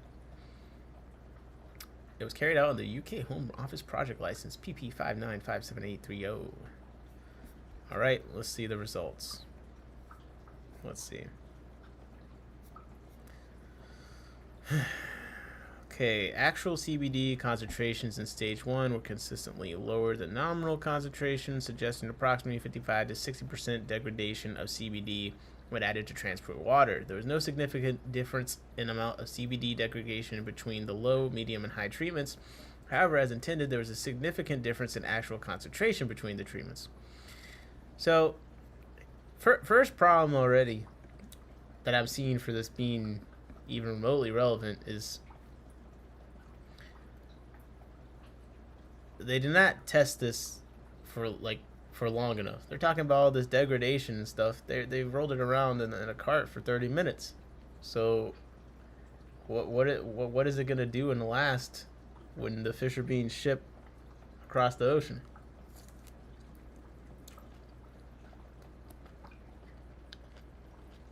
You know? All right. Okay.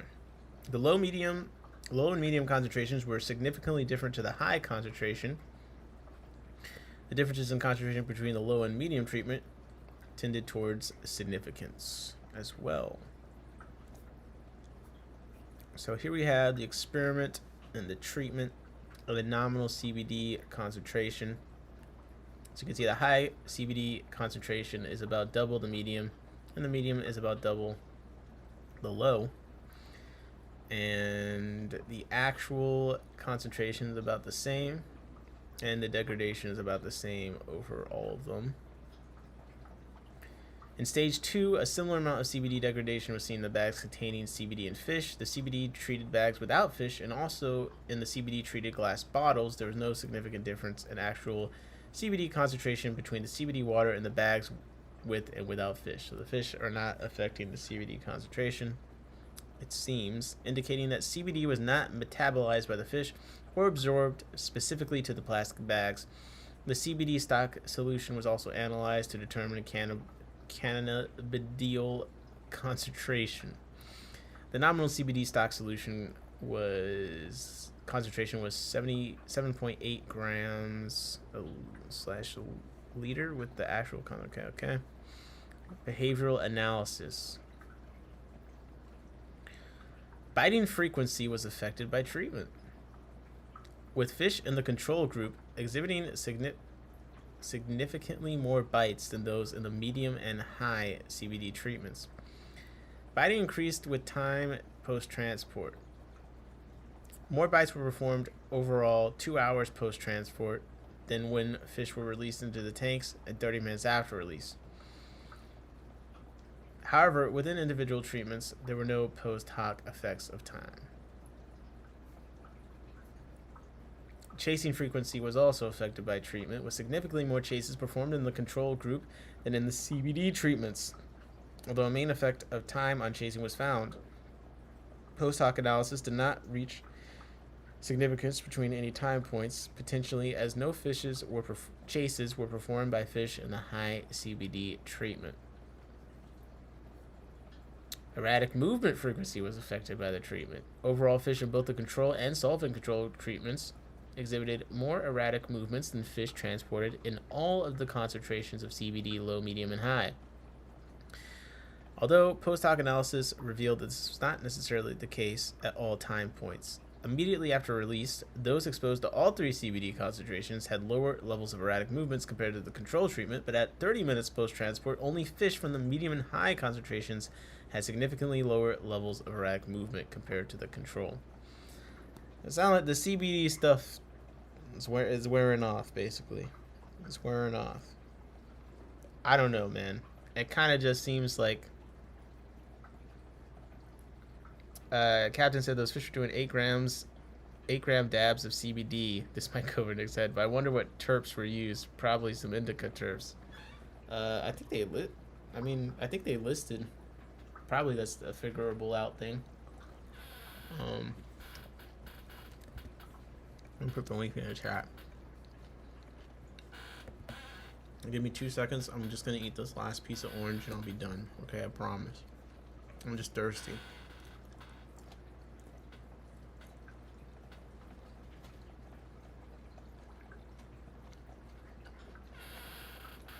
Oh, that was good. Okay. So, the amount of time the fish spent immobile was affected by the treatment. Bob says the fish can get a puff, but I can't. Life isn't fair. I'm like, God. Critter said, myrcene, caryophyllene, and linalool are great for couch lock. Well, the fish in the control solvent and low CBD concentration groups spent significantly less time immobile compared to the fish in the medium and high CBD concentration groups at all time points. Fish spent more time immobile 2 hours after release than immediately after and 30 minutes after release. So, discussion. The aim of this study was to identify whether adding CBD to the transport of water of ornamental fish has an effect on stress and anxiety-related behaviors induced by short-term simulated transportation. The transportation stress used in the study was quite mild, simulated only by movement on a trolley. Higher vibration levels are likely during vehicular transport. In stage 1, it was identified that CBD had a significant effect on all analyzed behaviors, particularly at the medium and high concentrations. Overall, fish that were exposed to the medium and high concentration of CBD exhibited a reduction in stress-related behaviors compared to fish in the control and solvent. Therefore, the medium CBD concentration was used in stage 2 for further behavioral and physiological analysis. Development of a commercial water conditioner using CBD would ideally include the lowest possible concentration to minimize costs, but would require a concentration that reduced stress-related behaviors.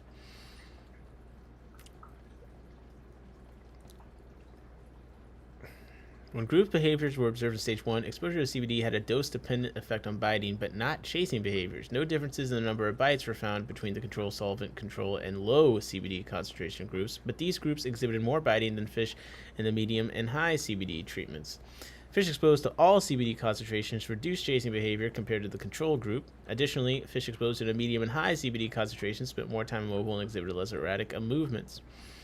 An increase in time spent immobile could indicate increased stress or anxiety in combination with the reduction in aggressive and erratic movements could possibly indicate a general attenuation in locomotion as observed in zebrafish at doses ranging from 0.5 to 10 UG/milliliter. This could be due to the release of serotonin as a result of the cannabinoid receptors activated alongside noradrenergic and dopaminergic. Dopaminergic. I know I'm not pronouncing anything right, so get over it. Regulation indicating fish were calm rather than stressed. Displacement of a group of fish from their known environment to a novel one can establish. Yeah, there's just, I don't know, man. Cat just said about what concentration of CBD become toxic. Oil and fish don't mix. I want to know their oxygen saturation was. Were they just sedated due to lack? Yeah, I just feel like. I feel like there's nothing compelling about this so far to me. Like, honestly. Like, you guys tell me what you think of this so far. I know I'm not the best at reading some of these when there's, like, a bunch of numbers and measurements, but, like, I'm not really sure what to make of this. Because, like Captain said, like, there's a lot of reasons why being in a bag for 30 minutes with some CBD would change their behavior in these ways. And they're listing some of that here as I'm getting into. Displacement of a group of fish from their known environment to a novel one can disrupt establishment of social hierarchies. Establishing a social hierarchy, although necessary for group cohesion, can increase stress. Fish can learn through observing other individuals and react accordingly. If a fish introduced in a novel environment are calm, this may influence the behavior of surrounding individuals. CBD exerts a number of anti-inflammatory effects, the result of which may inhibit immune cell migration and inflammatory responses. In zebrafish, exposure to CBD triggered gene activation of 2 pro-inflammatory cytokines, but downregulated other immune-related genes. The primary form of immune responses in fishes involves the secretion of immune cell-rich mucus. In Nile tilapia, exposure to CBD for 5 weeks reduced baseline levels of cortisol in response to stressor. As high levels of cortisol can cause immunosuppression, addition of CBD to transport water can mitigate the stress-induced diseases. Further studies into the effect of CBD immunomodulation with regard to fish transport are needed to identify whether CBD could be used as an immunoprotectant. In vitro studies have found that CBD can degrade into a psychoactive and cannabinoids when exposed to simulated gastric fluid. However, the stock solution concentration used in their study was 40 milligrams per milliliter, which is 80% higher than in the present study. It's possible that some of the CBD fish were exposed to in our study was consumed and consequently degraded. And however, the relatively low levels of CBD used makes the likelihood of observing an effect through these mechanisms low. Captain said an experiment would be to add CBD with the air stone, then test long-term in the bag for 30 minutes. Too many variables, and dosing in grams is huge. Most dosages are milligrams. That's 1,000 times more. Did I say? I saw water drop. Why did water just drop from somewhere? Am I seeing things? Did they use grams? Did they use milligrams? I think they used milligrams. However, the stock solution concentration used in their study was 40 milligrams, which is high, 80% higher. Bob said, make the fish watch Cocomelon, that'll sedate them. What are you? Okay. Potentially, the hypolocomotion in the study could be a result of CBD exposure. I wonder. Time in the central zone of an open field behavioral assay is routinely used as an indicator of boldness and exploration.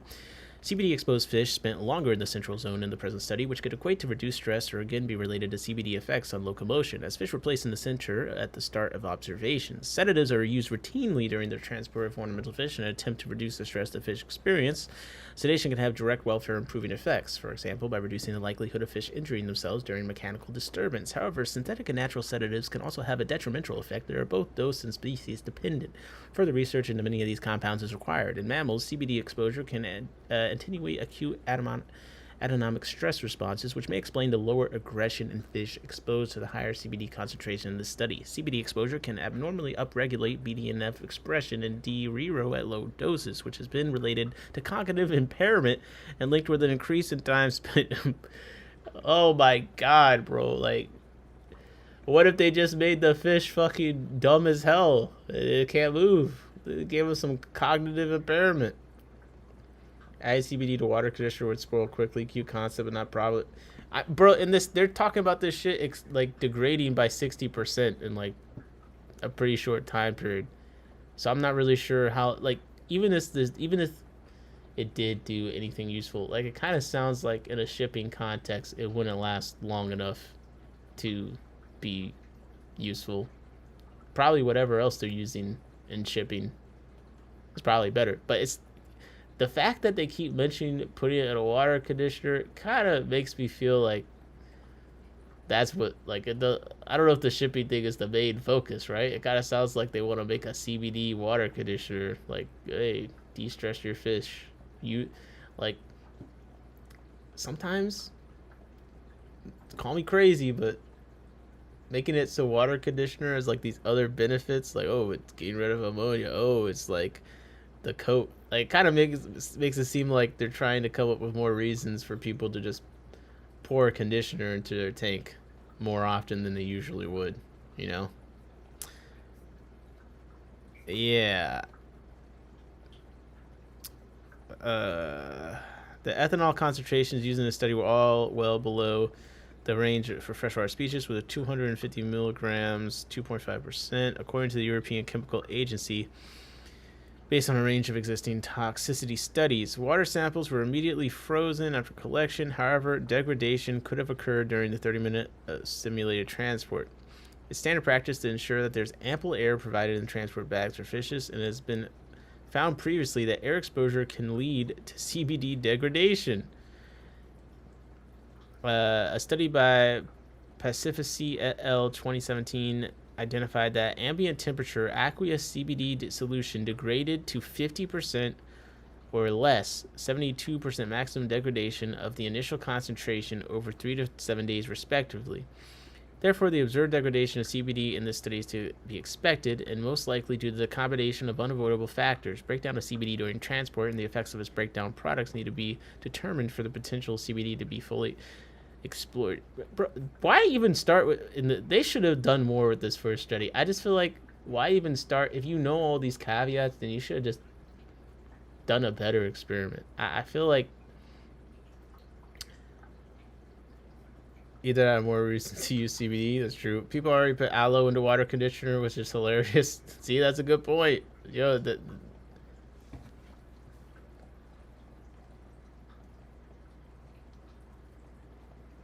can't tell if a tank is leaking or not. I feel like I'm seeing things. Yeah. What do you guys think of this, huh?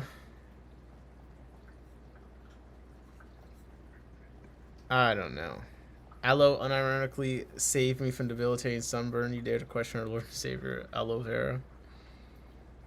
I mean, I appreciate that this study was done and that was a thing people tested, but like, it kind of feels like it was a giant waste of time. Like, I feel like they should have just taken the time to make a more useful experiment. What, you found out that the fish are more mobile after getting out of the bag that had CBD in it? Great. Oh, all the actual things that would be required to be tested to figure out if this has a commercial viability, you didn't do any of them? Alright. Authors declare the following financial interest in personal relationships. This was conducted at... Okay, well, this is starting to make... Okay, I'm going to give them more slack. This research was conducted as part of the first author's doctoral research, DS and MT, are employees of Waltham Pet Care Science Institute, a subsidiary of Mars Pet Care UK.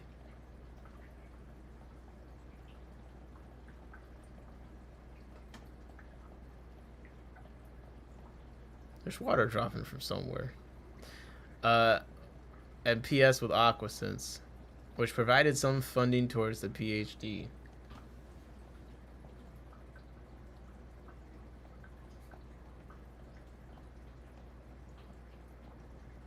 Guys, I might just be losing it.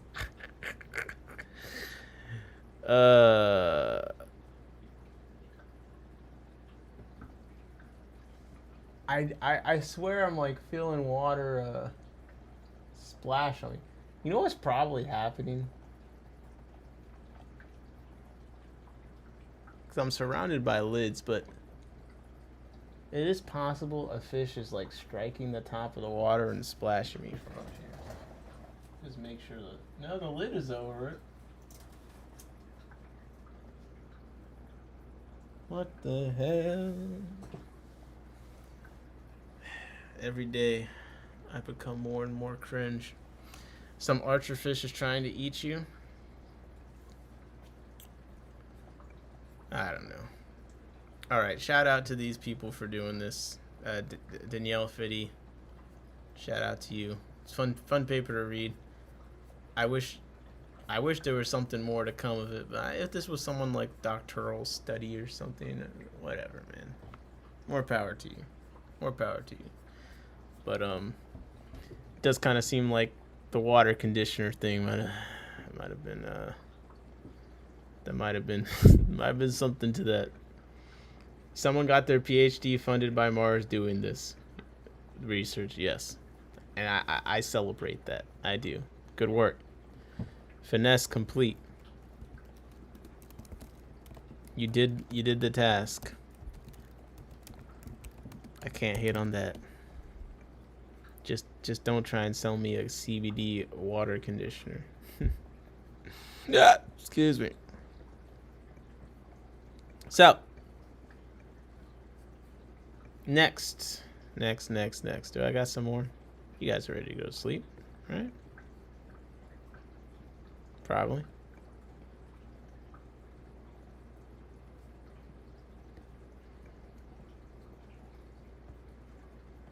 No. Okay. Fine.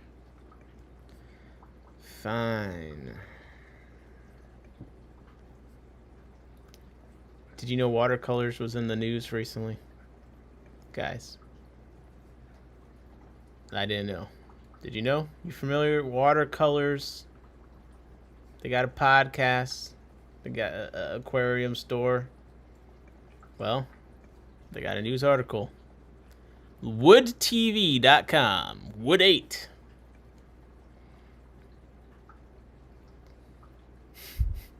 Okay. People just name stuff anything these days, man. We got wood TV. Jesus. Okay. Grand Rapids, Michigan. The effects of tariffs are rippling through every industry and hobby under the sun, even some under the sea. Let's all just groan for a little. Okay, yeah. Fair enough. What's under the sea? One local business is trying to keep people on the line despite the sunk cost of aquarium keeping. If I get one more pun, one more water pun, okay? I can't take it.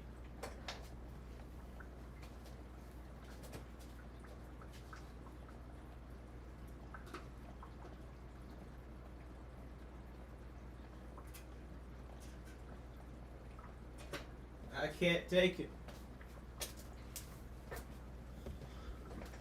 Hardest working fish stream. Well, how do you define work? Okay. At Watercolor's Aquarium Gallery in downtown Rapids, Michigan, many of the things you'll see, from the fish to the tanks they're in, are imported. Because of price hikes on imported goods, their businesses and customers are feeling it. Prices have gone up significantly, said owner Ben Van Dinther. Van Dinther has been in the aquarium hobby since he was a kid, turning a passion into a profession more than 2 decades ago. As someone who's passionate about both science and art, an aquarium is more than a tank. Wait. Is the person saying that? Okay. An aquarium isn't just a glass box to keep things alive in, but it's a living, breathing work of art, he said. Here in Michigan, we can't go diving in coral. We can't go swimming in the Amazon River, so we can't experience it that way. But we come into a place like this, we can experience it, we can understand, we can learn to love it, and that will hopefully help us protect it. Since opening its doors in 2015, the shop has grown to house between 400 and 500 tanks. They're filled with thousands of species from fish and vertebrates to corals and plants.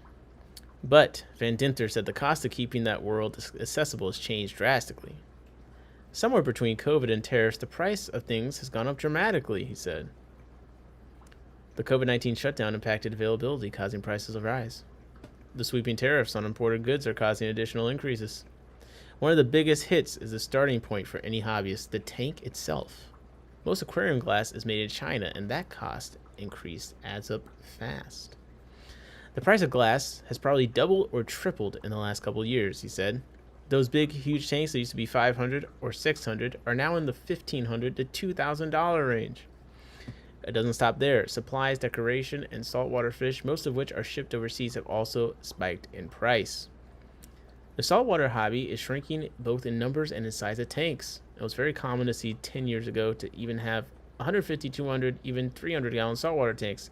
Now I sell 1 or 2 of those a year.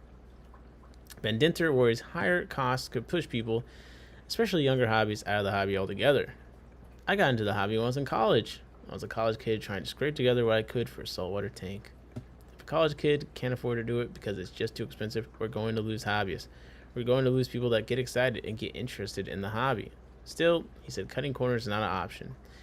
Every fish is quarantined, and education remains a priority. The team puts out a weekly educational podcast, having released its 250th episode. As the store comes off a busy holiday season, the goal remains the same: keeping the hobby accessible and keeping people connected to a world they can't experience any other way. Come on, man. Come on. We just got that new aquarium watercolors versus news article crossover. Not bad. Also, I just want to point out, I found another site that was citing the CBD thing. I should have been reading the names of the Hemp Gazette. All right. If that's not a sign to beware, I don't know what is. Okay, we got the Hemp Gazette is reporting on this.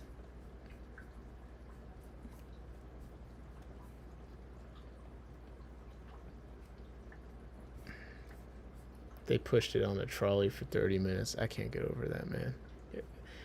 You should have shipped the fish, honestly. You should have shipped the fish. Okay. Anything else? You guys still awake?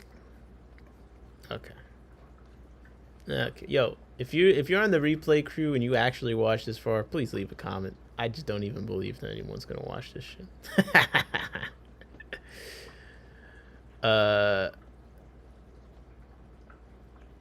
Here we go. 1 second. I got the next thing. Give me 1 second. I freaking lost my my tab. I had all my tabs nice and neatly, you know, open. And you know what happened? I blew it. I absolutely blew it.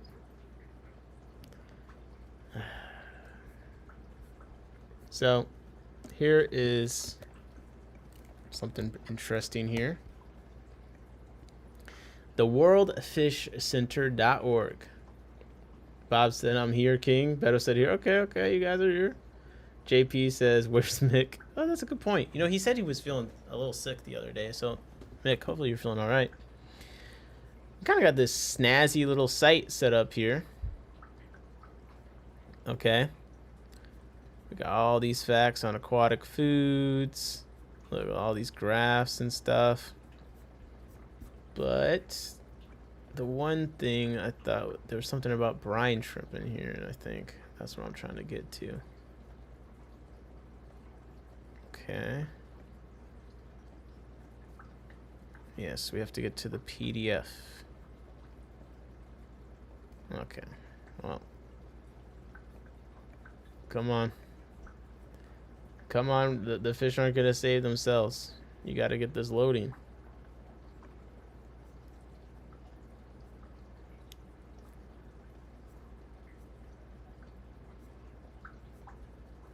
No. Look at that. Look at that loading bar. This is gonna. Oh, okay. We got some movement. Never mind. My bad. I did not mean to show that I didn't believe, but be honest, I don't. It's taking forever.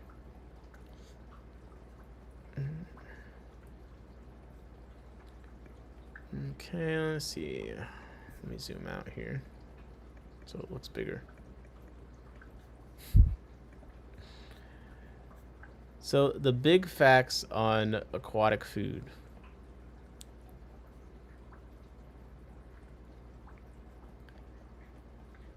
$3.3 billion people are getting 20% of their animal protein from eating aquatic food.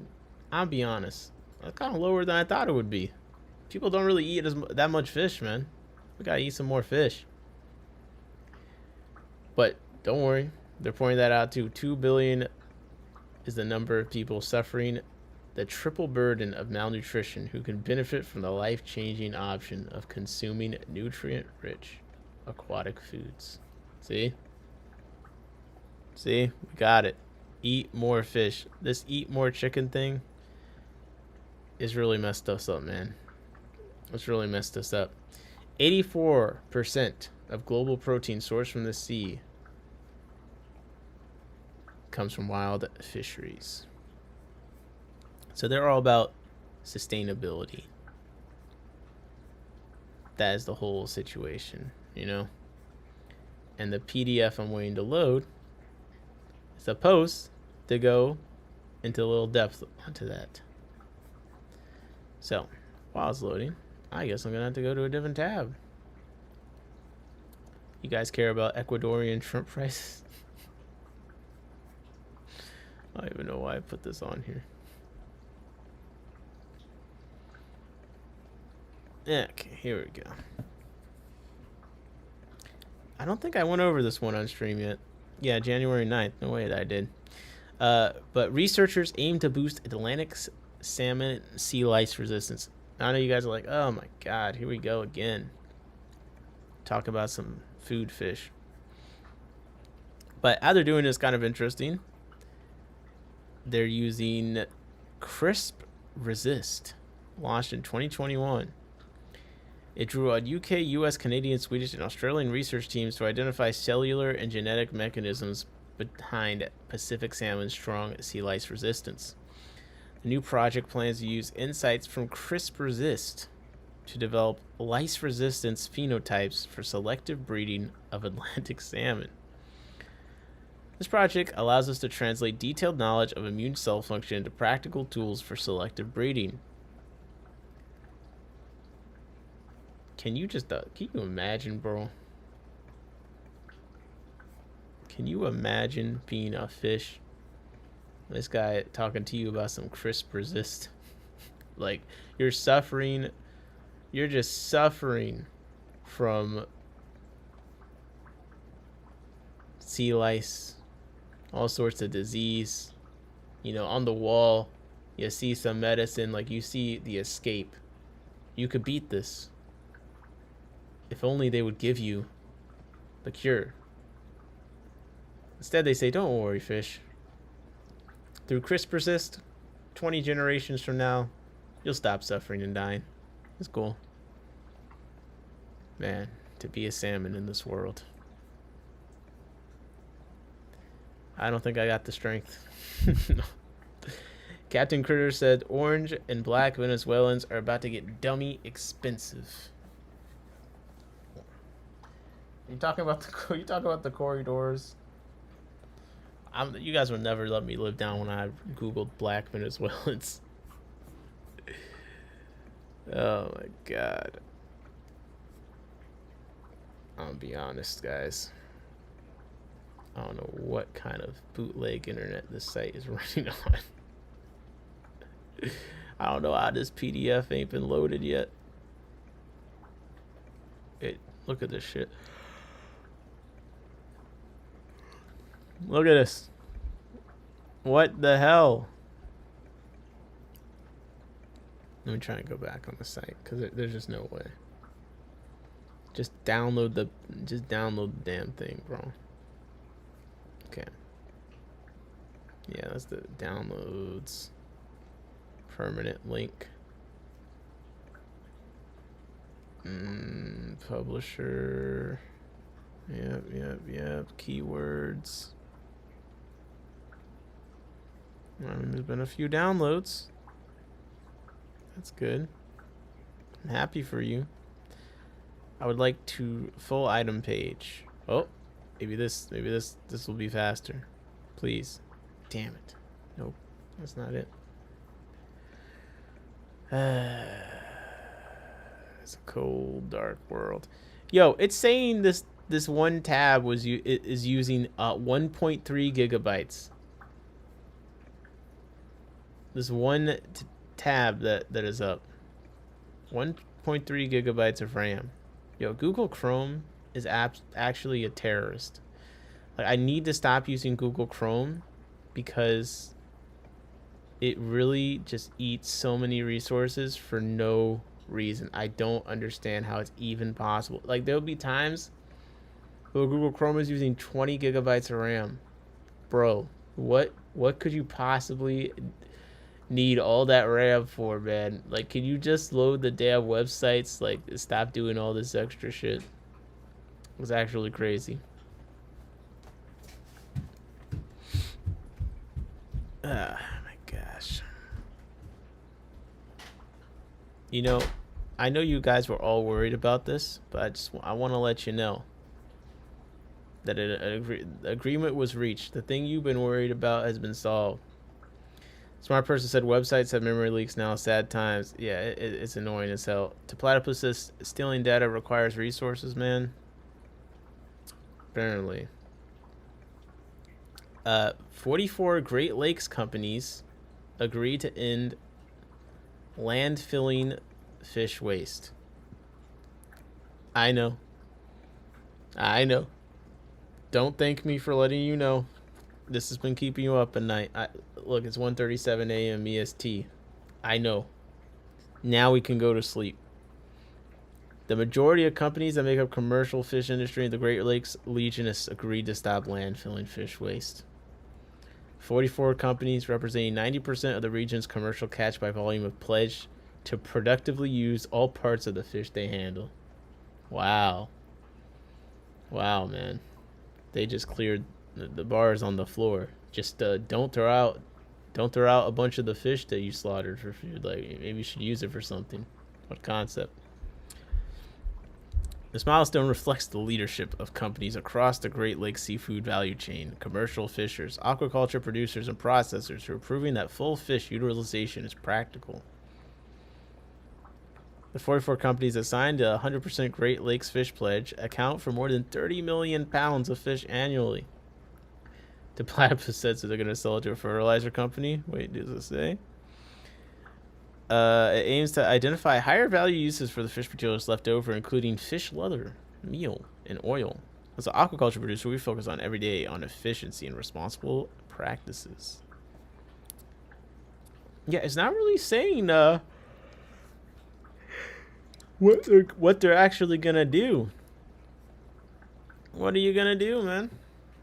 What are you gonna use it for? Where's it going now? You raise a good point. I would kind of like to know, if you're not landfilling it, what are you doing with it?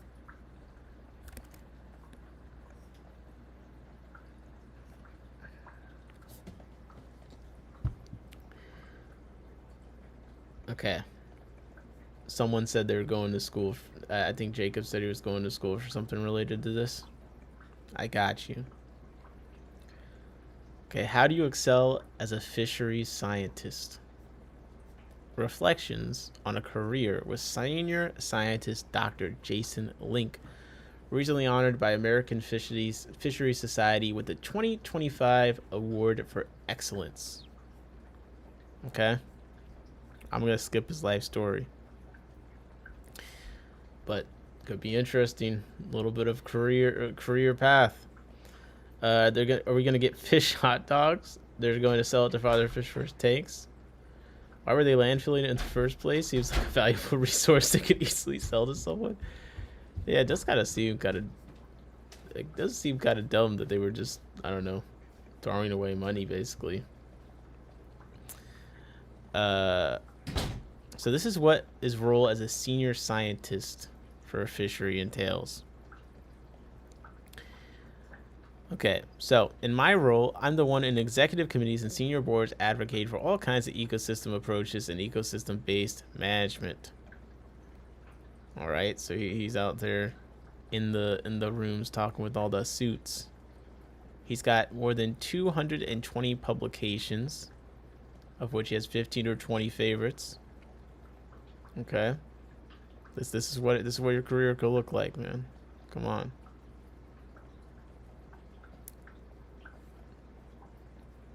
Reflecting on your many years in this field, what advice would you give early career fishery professionals? I would say it's about attitude, an attitude of continually learning, challenging yourself, pushing those around you, pushing your organizations. By all means, push NOAA fisheries. We always need to be getting better. Keep an open mind, dig deeper. Don't accept things at face value. Make sure you listen to folks who might have a different background or perspective than you. More than doing any one specific thing, just try to be open to it all.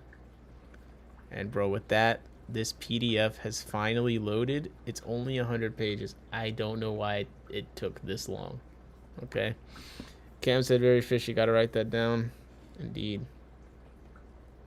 Find a customer, deal with delivery, keep the product clean, etc. It's so much work to sell it. Bro. Life is work. Alright. I am now word searching Artemia. That's the only reason why I came here. I'm gonna be mad if it... Bro, don't tell me that it's not in here, man. Don't tell me I went to the wrong place. Please.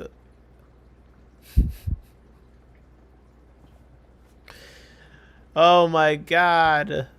Okay, let me download this. Let me at least download this. Oh man.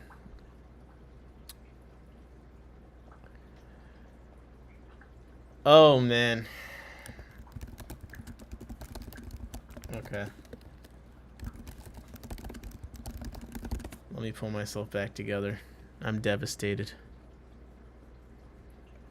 You just build up waiting for a freaking PDF. So with that, how about a surprise actually interesting thing? You guys like fairy shrimp, right? I like fairy shrimp. You like fairy shrimp. Let's look at some damn fairy shrimp.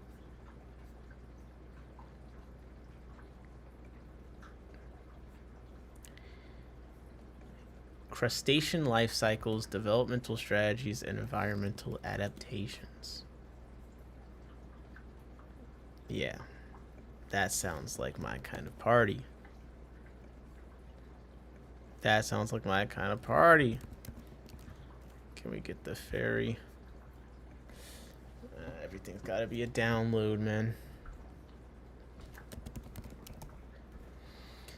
All right. Crustacean life cycles may also involve changes that are less dramatic but still important. Taxa sustain roughly in the same environment during their entire life cycle may undergo many changes in feeding/swimming strategy. Numerous taxa shift from an early larval napular feeding/swimming system using only cephalic appendages to a juvenile adult system relying almost exclusively on more posterior appendages. Examples are large brachiopods such as fairy shrimp and tadpole shrimp, where early larvae exclusively used napular appendages for both feeding and locomotion, while these functions are fully shifted to a more posterior appendages during further development.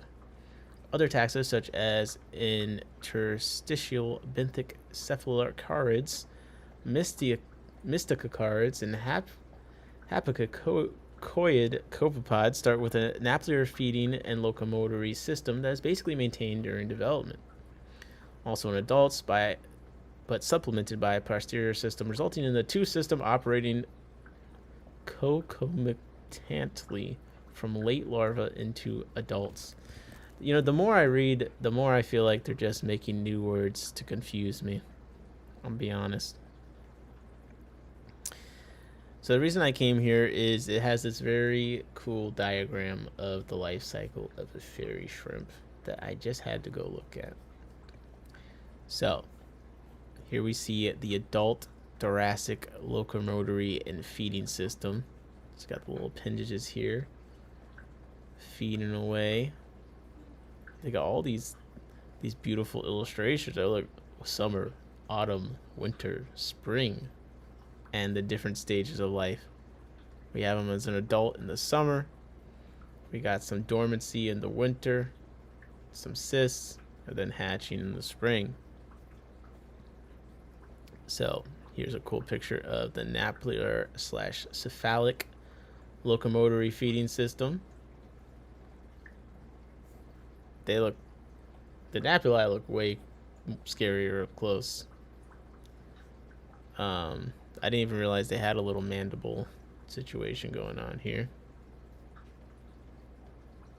And then you can see the legs that they use to move and feed off of when their adults start coming in here. God, that looks disturbing. And then here's the pool that the fairy shrimp are in. The little temporary water system going on here.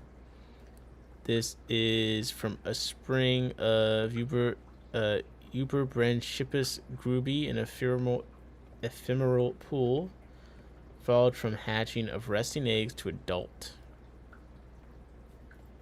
Pretty cool. I'll put the link to this in the chat because it has a lot of different life cycles of crustaceans and very cool illustrations of them.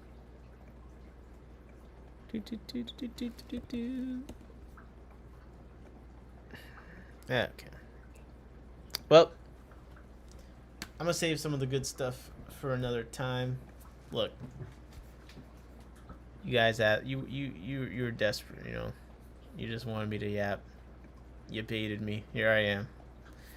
Almost hit 4 hours. Not bad. Not bad at all. The Temu stuff was fun. The Hygger stuff was fun. I don't know where we really landed on that, honestly. But, I don't know. We hit a groove. I felt like it was a good time. Good stream. Next time I stream will probably be... I don't know. Maybe Friday. Possibly Friday. We'll have to see. The only thing we missed were the crayfish babies. Damn, you're right. Crazy. Okay, let me show. I can show a video I recorded. I'm not getting up and figuring that out right now. I'm gonna just be honest. All right, so the crayfish babies. You guys got to tell me, and replay crew, listen up. Okay, replay crew, if you made it this far.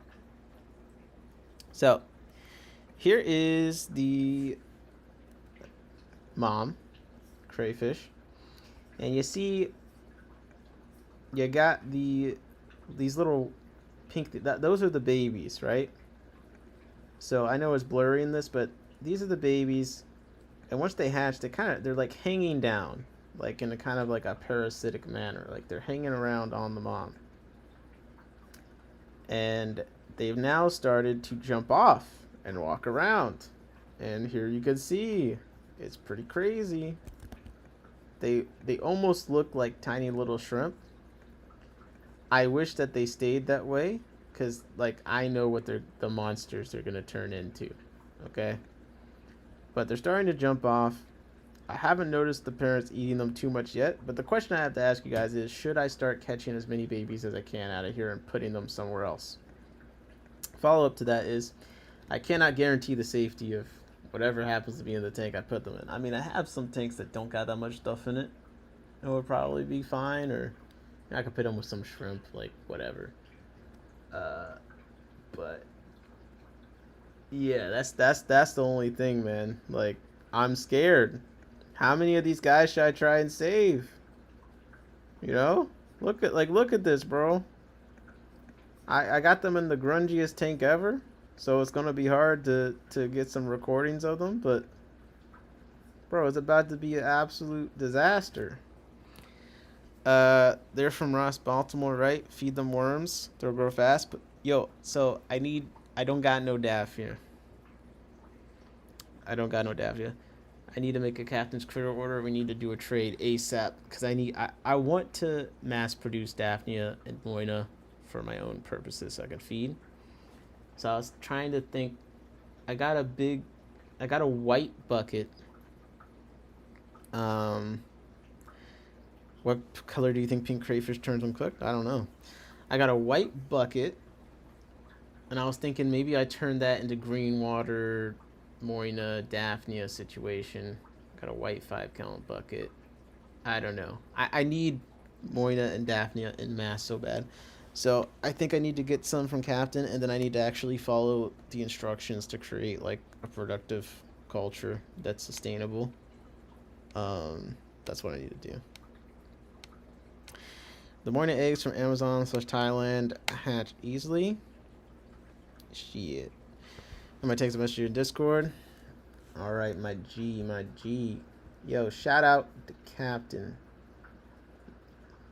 That's the captain, man. The platypus said, think you'll need at least 2 buckets. I think you need to mind your own business. Yeah.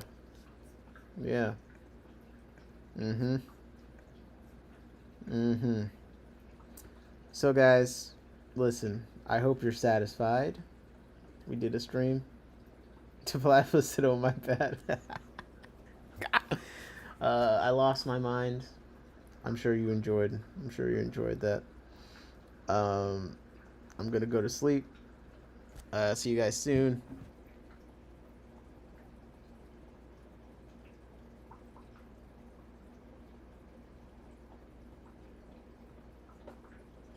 That's right, hardest working fish stream in my tanks. I'm out. I'm freaking out. Hardest working and soon to be hardest working fish tuber, okay? Forgot all your tanks are green water factory, so yeah, you probably only need one. Alright, buddy. Better said thanks. I'll have to rewatch the beginning. Alright, let me know what you think. We'll see where we landed on the Hygger stuff. I think we got led down the team. Should I buy the SpongeBob filter? Alright, take it easy. I'm going to sleep. Now y'all, see you soon.